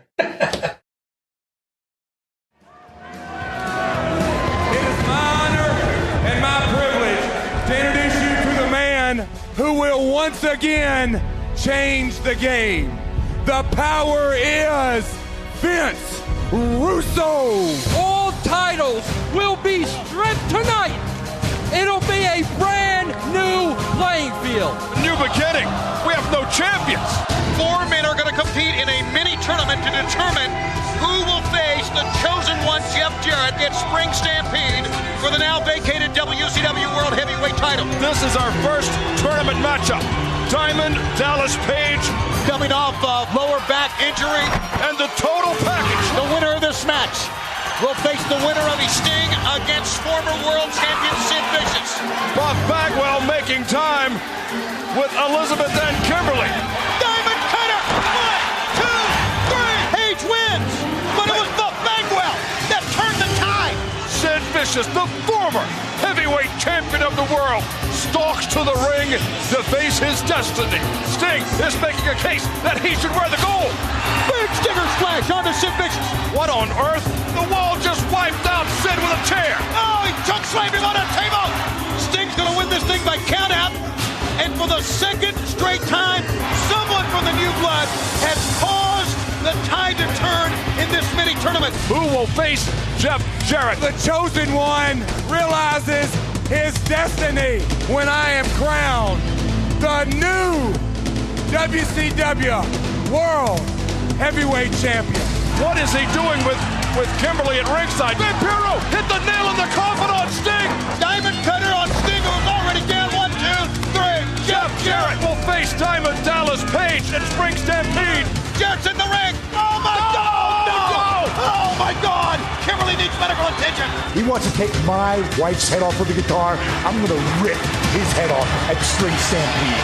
Bada bing, bada boom, bada bang! Looks like the chosen one is going to serve up a little double dose of payback. Jeff Jarrett, will he realize his dream on Sunday? Or can Page rise above the weakened back? This video package had the manic energy of WCW video packages around this time, with lots of quick cuts, but it did do a reasonable enough job of showing the tournament story, I guess. It is a little weird to hear Jarrett talk about getting payback when Page is the one with a revenge story. Yeah. I guess it's for Page hitting a diamond cutter on him at some point. That's all I can figure. Sure, why not? Yeah, I would say there's a real manic energy. It's like two hyped up kids describing a movie to you. Yes. This happened. You should believe it happened. You believe what happened. You still get it, but you just referenced one of the Avengers bits. Yeah, it's like that bit at the end of the first Avengers film where they cut to the 10-year-old kid describing the battle. Oh yeah. It feels like that. Yeah, exactly. Mm-hmm. Seeing the video package of the mini tournament really highlights the theme of WCW, which is 3 matches, all 3 which have outside interference to cost someone the win. Yeah. It also means we see setup for a Sid Vicious The Wall match that we don't get on the show. I know you're disappointed, Bob. No, I'm not disappointed at all. That's the best booking decision WCW's made all night. It's a little strange, by the way. Uh-huh. We get multiple matches in the US and tag title tournaments tonight, but only the final match of the world title. Yeah. Not that I wanted more matches on this show, but it feels backwards. Yeah, I think it kind of works in the sense that they want to make things easy for Jarrett here, but they're also making it easy for DDP as well. Yeah. They should have found some way of DDP, forced into one of the matches as well. Mm-hmm. Maybe. I don't know how that would work, but something. So, at long last, our final match. The chosen one, Jeff Jarrett versus Diamond Dallas Page with Kimberly in the finals of the WCW World Heavyweight Championship Tournament. Referee for this one is Charles Robinson. Yeah, it's good to see Kimberly out here because I heard she got her head cut off earlier. Apparently, yeah. I still don't like Jarrett's country rock entrance theme. We get to listen to it for a long time, too, as Jarrett pulls a Goldberg and walks all the way from backstage on camera. At least he didn't headbutt a door. Yes. Did we determine whether his theme is the Kid Rock song? It's practically like that Kid Rock song. Yeah, it's probably another one of the Jimmy Hart ripoffs or something. He poses on the stage like there should be pyro, but there's no pyro. Yes. Madden makes disgusting comments about Kimberly. Mm-hmm. Jarrett finally gets pyro when he poses on the ropes. Page is out next as we see someone with a Positively Page book cover sign. Page also walks from backstage after first looking for Kimberly, who was retrieving a water bottle for him. They pass a broken table on the way. I'm pretty sure it's the one that Smiley fell through from the overhead pipe. It is. I was wondering if you noticed that, yeah. Yeah, so thanks for that reminder. Yeah, right? We get some extra bass in the sound for a little bit as they reach the ramp. I think maybe we're hearing some of the backstage version of the audio, so we're getting the thud from being closer to the speakers or something. Yeah. And Page gets stage pyro. So he's one up on Jarrett there. Mm-hmm. The extra bass comes back when he gets to the ring as well for a second, so weird bit. As the camera pans over, we can see that they've taped up the hole that Vampiro put in the ring. That's nice of them. Page decimates Jarrett and mocks Jarrett's yells of pain. Page smoothly counters a hip toss into a float over DDT for 2, and Tony has some fun with DDT by DDP. Mm-hmm. Good that he's finding some moments of amusement tonight. Yeah. I still wish we'd gotten a Jake Roberts DDP feud at some point for the inevitable crowd chants. Oh, yeah. Jarrett rolls out, and Page vaults over the top rope onto him, then calls Kimberly over to slap Jarrett. Page flings Jarrett over the barricade, and they brawl through the crowd for a while, using various weapons against each other. A fan hands Page a drink, and he takes a sip, then wonderfully spews it out when Jarrett slugs him in the balls. Crowd fighting in a Jeff Jarrett match. That's a unique idea. You can hear Page tell Jarrett to get ready before he flings him back over the barricade. Oh, yeah. They've got the camera mics turned up very loud during this match, so you can hear a lot of them talking to each other, and especially them yelling in pain. Yeah. Jarrett grabs Kimberly and shoves her into Page, distracting him for a cheap shot, but Page gets him into the ring and sunset flips in. but Jarrett hangs on the ropes and sits down for 2. Page rolls Jarrett over for 2. Jarrett crotches him on the top rope for a superplex, then bashes Page with a chair until Robinson takes it away. Jarrett works Page's back, but Page counters a whip with a back elbow, and both are down, but up at 6. Page powerbomb gets 2.5.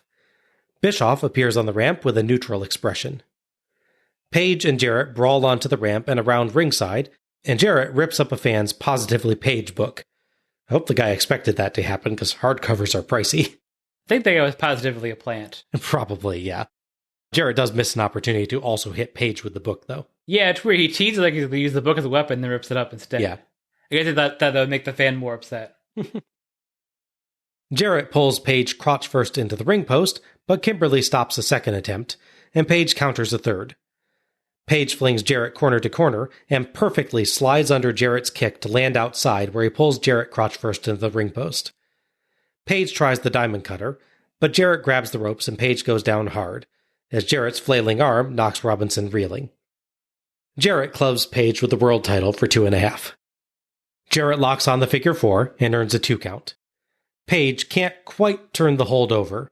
Madden actually nicely attributes that to the injured back, but Page uses the fight to scoot to the ropes and force a break, then counters another figure 4 attempt with a roll-up for 2, and another for 2 as Jarrett yells at Robinson.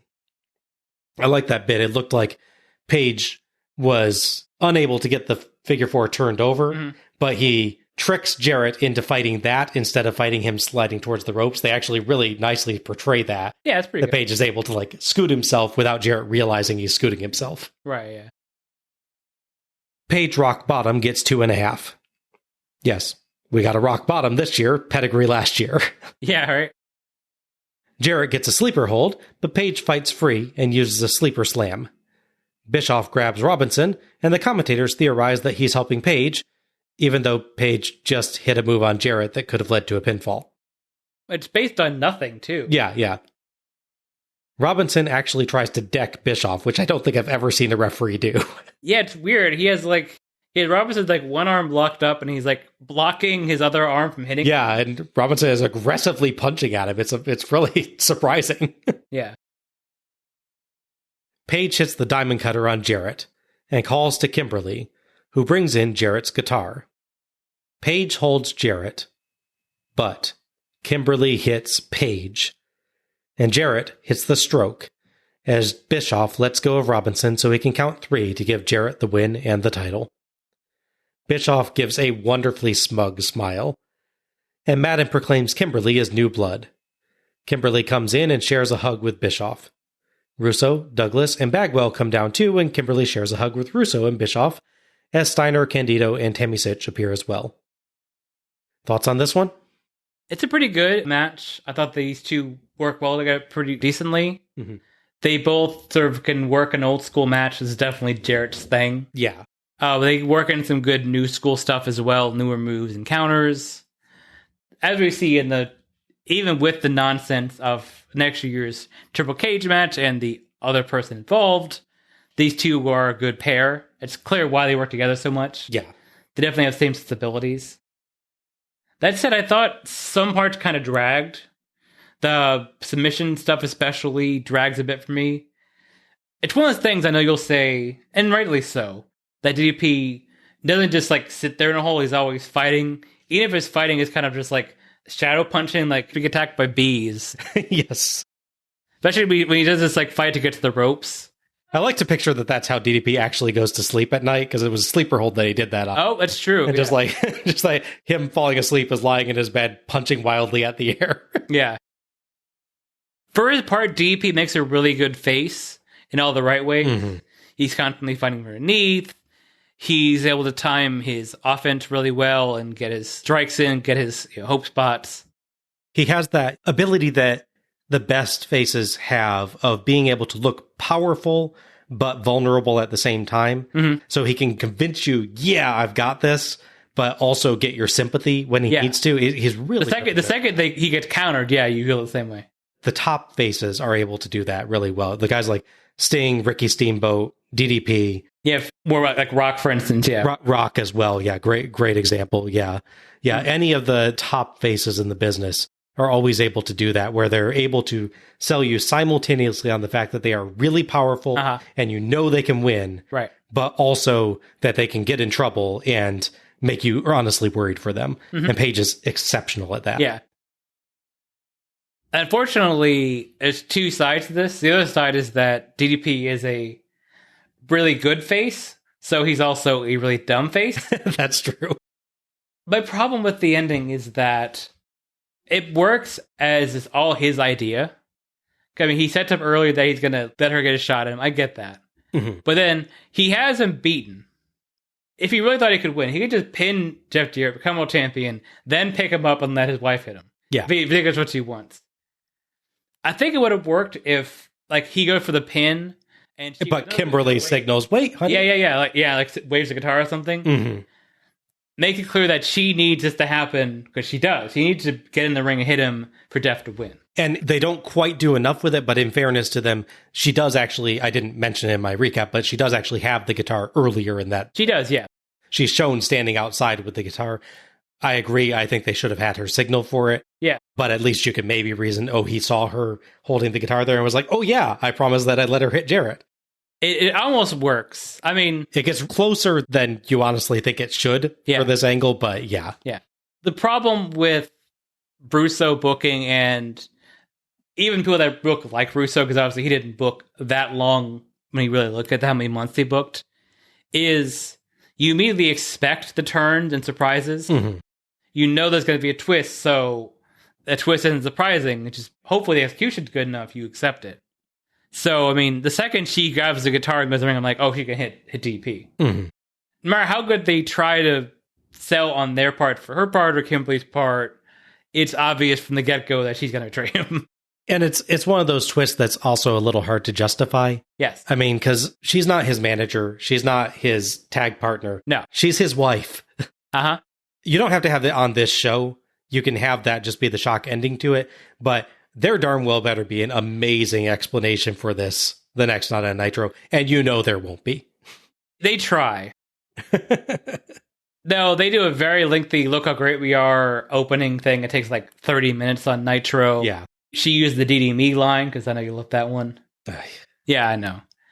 Yeah, it doesn't really work. Okay. Aside from a longer than necessary brawl in the crowd and another disappointing finish, this was the sort of match that I've been hoping for all night. It got a reasonable amount of time, it had a lot of variety, it worked in some good counter sequences and back and forth swings of momentum, and it told a nice story of the dominant, angry babyface Paige fighting against Jarrett's dishonorable and manipulative tactics, ascending from early emotional brawling to more focused and intricate sequences in the late match, as both guys tried to outthink the other. Trust DDP and Jarrett to give us something with an honest-to-goodness plot. Yeah, right. The ending does hurt it, and the interference takes way too long to resolve, I think. To go back to what I said before, it feels like it's something that's just done to be shocking rather than because there's actually a good plan for it. Yeah. But still, it doesn't ruin the match. No. It's too well put together otherwise. So it's a good match to end the show, at least. I just wish it had a slightly better ending. Right, I agree with that, yeah. It also has, the problem with Jeff Jarrett matches is when he shatters the guitar and debris is everywhere, and the ref's like, oh well. Yeah. Do come in. Yeah. And that becomes like a 10-year plus Jeff Jarrett. Yeah. At least with this one, again, they did say from the beginning of the show, the DQ rules have been not entirely gone, but heavily loosened. And we saw Jarrett attack Paige with a chair in full view of the ref earlier and not get DQ'd. So that would be a good rule question, by the way.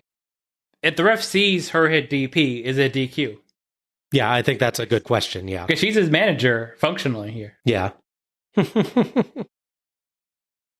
I want to say it's on the Nitro when all this reboot stuff happens. So before this show. Yeah, before this show.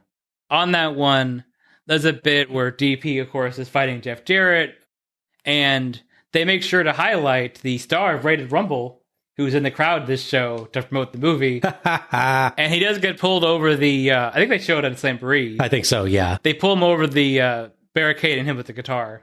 Okay, so this is the start of that angle. Yeah. Okay. That's a long angle for WCW at this point. Yeah. That leads to 8 days later on the Nitro after the celebratory Look How Great We Are show, where DDP wins the world title. So, yeah, Jeff Jarrett's crowning as chosen one last 8 days. Yeah. They never promised you a rose garden, Jeff. It's true. They did, however, promise you a world title, so you have a right to be PO'd about that. That's true. So this leads to the Thunder after DDP title win, where he's put in a tag match where he's defending his world title. So it's DDP and David Arquette, his buddy, versus Jeff Jarrett and Eric Bischoff. Yep. Tag team match with world title on the line on Thunder. David Arquette spears Eric Bischoff. So now Arquette wins the world title off of his partner by pinning someone else in the match. Yeah, it's very strange. Almost adds a slight little clarity to the crazy hardcore thing. Almost. Sadly, not the first time they've had a tag team match with the world title on the line. Not even like the third time they've done it. Oh, God. Yeah. So we, of course, that leads to Slamboree 2000. Great episode, by the way, if you haven't listened yet. Where we get the Triple Cage of Doom. Jeff Jarrett, DDP, and world champion David Arquette. Yep. Recreating the cage match you didn't watch because you didn't watch Rated Rumble when it came in theaters. And because you're smart. Unlike us. Unlike us, yes. I thankfully, as a kid, did not watch it in theaters. I watched no, it. Yeah, true. I definitely watched it on TNT or TBS when they played it at some point in like ensuing decades. But of course, I watched it again willingly, so go figure. Yeah. But that's life. It's a series of terrible decisions. It's true. With the new blood celebrating, Tony quite rapidly signs off, and Spring Stampede 2000 is done. Thank goodness. Yes. So, overall thoughts on Spring Stampede 2000? A lot of matches. None of them are great. There are some that are okay, some that are decent, some that are just confusing as hell, and some that are the hardcore match, which is above and below everything else. When I was putting my notes together before I printed them, because I have a lot of things on here with 14 matches. Yeah. I put matches that don't have interference at all in black, put interference on them fully in red. And there's some where it's a little more nebulous. I put purple. I'm not sure what color to go with. There is a lot of red. Yes. Especially on page 3 of my notes. Oh my gosh. Yes.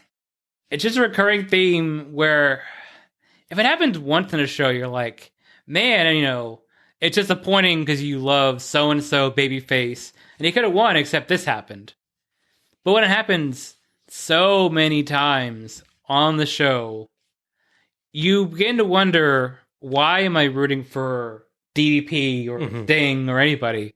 Because they're going to work really hard, and then so-and-so is going to pop out, him with a chair, and then that guy's going to win. Yeah, either becomes completely demoralizing, or it just loses all impact and meaning. Or both. Yeah, or both. It definitely both. So, I mean, and that's a problem they ran into as a company. They relied on that so much. One, they did towel switches on Nitro and Thunder. I don't know, the nonsense happened. And then you go, why should I bother being happy when Sting wins his title? He's just going to lose it the same night at Nitro, which is the thing that happened last year. Right. Yep.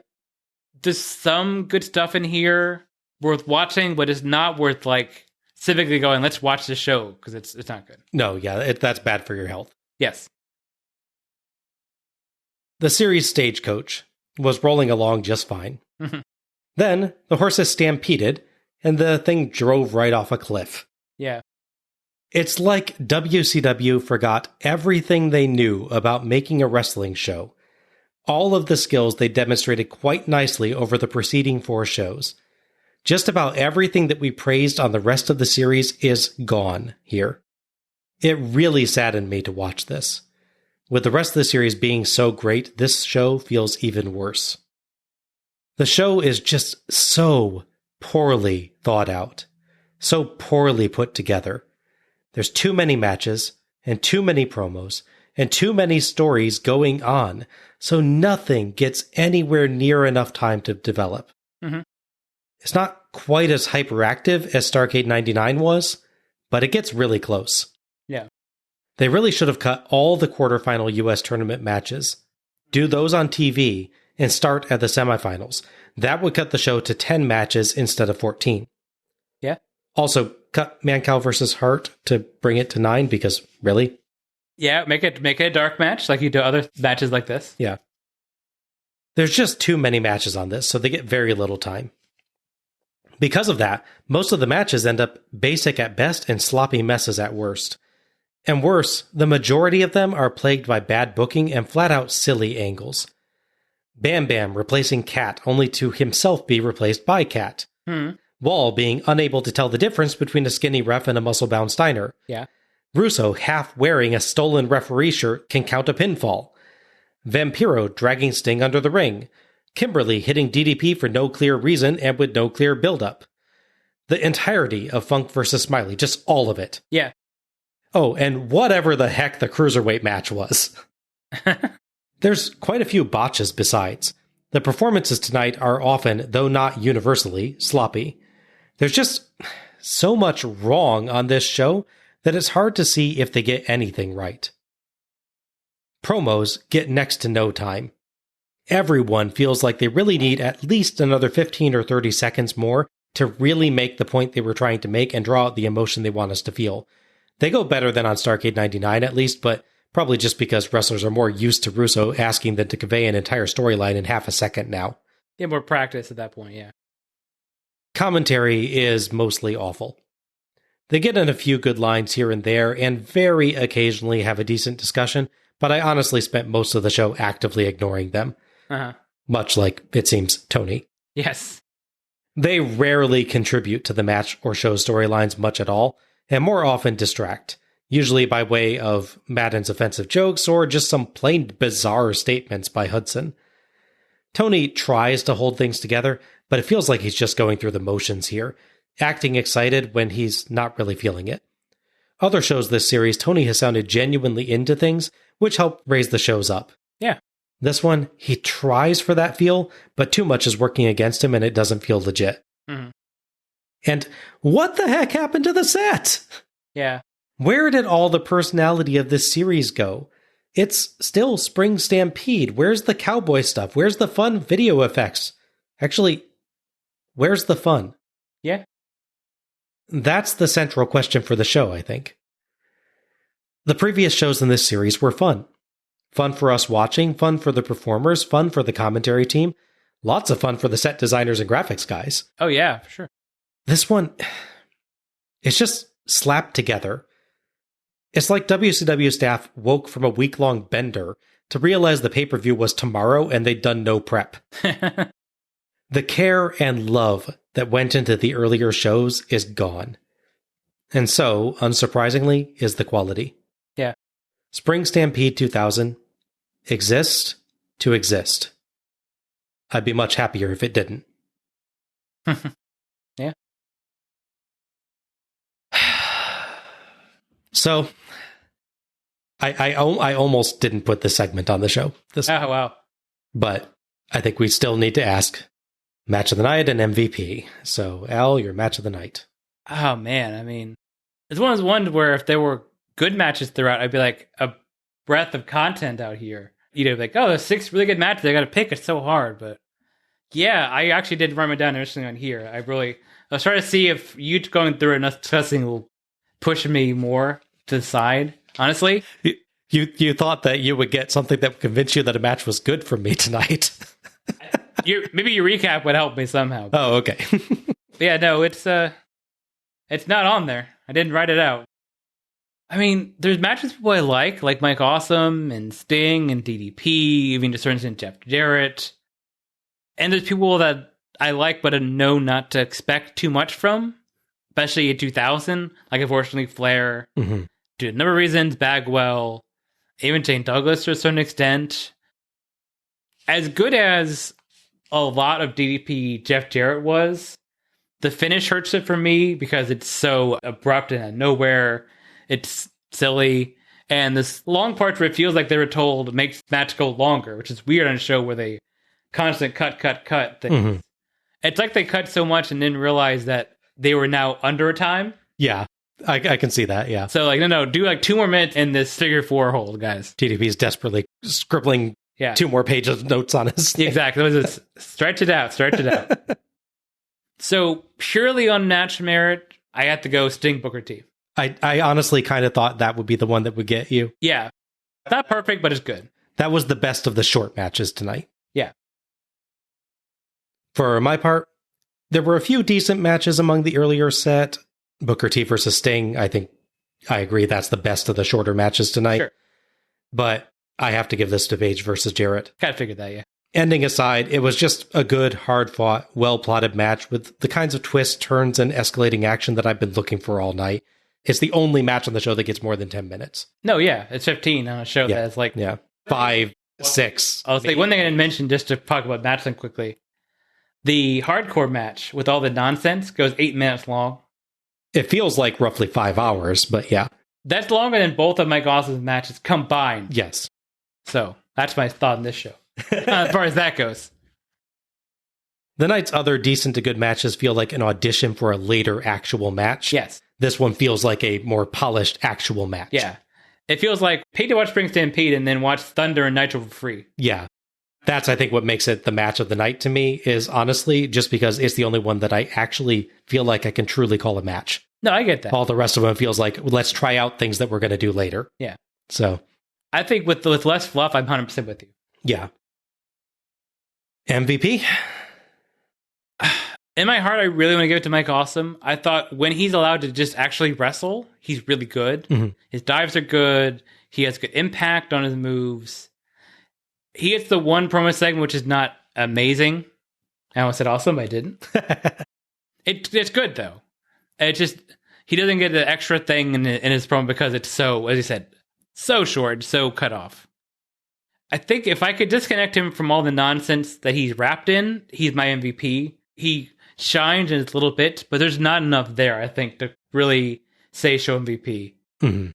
So we're looking at people that formed either a long match like Jeff Jarrett DP, who arguably wrestled some people in total match length for the whole show, which is crazy.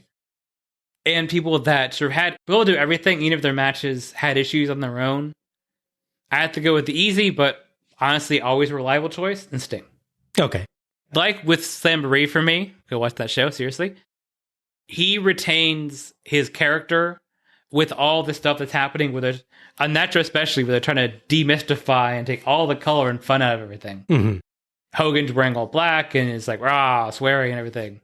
Sting is still, he's Crow Sting, but he's got the energy of pre-Crow Sting. Yeah. Even if his matches don't always work, I don't think it's ever his fault. No, I think he's giving his best out there still. Yes. Despite the situation the company's in, he's still giving his best. We did have some good performances tonight that rose above the bad booking and the short match times.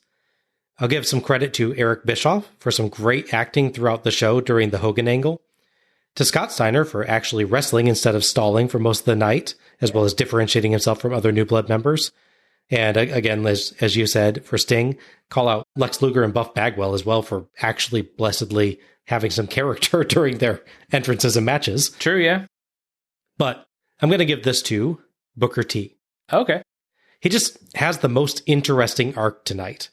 Technically part of the New Blood, but behaving with honor and respect for his opponent Sting, as he makes clear where he agrees with and disagrees with the faction to which he belongs. It's a complicated performance, and Booker does a darn good job with it in a very short time that he's actually given. That's very true, yeah. So it's quite a good job of capturing a very complicated character element without getting the time that you actually need to portray it. I was impressed by that. Sure. And that, finally, wraps up our review of Spring Stampede 2000. If you've enjoyed listening to us tonight, you can find us on Twitter or Facebook as Let's Go to the Ring. Links will be available in the episode description. Follow us for episode announcements and other show details, and share your own thoughts about each show as we go through. You can subscribe to our show on Apple Podcasts, Google Podcasts, iHeartRadio, Spotify, Stitcher Radio, TuneIn, Verbal, or Audible. And please, if you've enjoyed this show, give us a rating or review and share the show through your favorite social media platforms to help others discover us. Many thanks to OSW Review for attendance and pay-per-view figures, and to Gina Trujillo for our logo. We've finished the final Spring Stampede. So next up, we'll take a look back at the series as a whole, remembering better days. Oh yes. We'll have a fun discussion about the series themes, try to figure out its identity, and discuss our favorite, and least favorite, this show, moments from the series. We'll play some games and hand out our series awards. And of course, we'll announce what we're covering next. These are my favorite episodes to do, so I very much hope that you have fun listening. This is Bob Moore for Alec Pridgeon, signing off. Good night, everybody. Happy wrestling.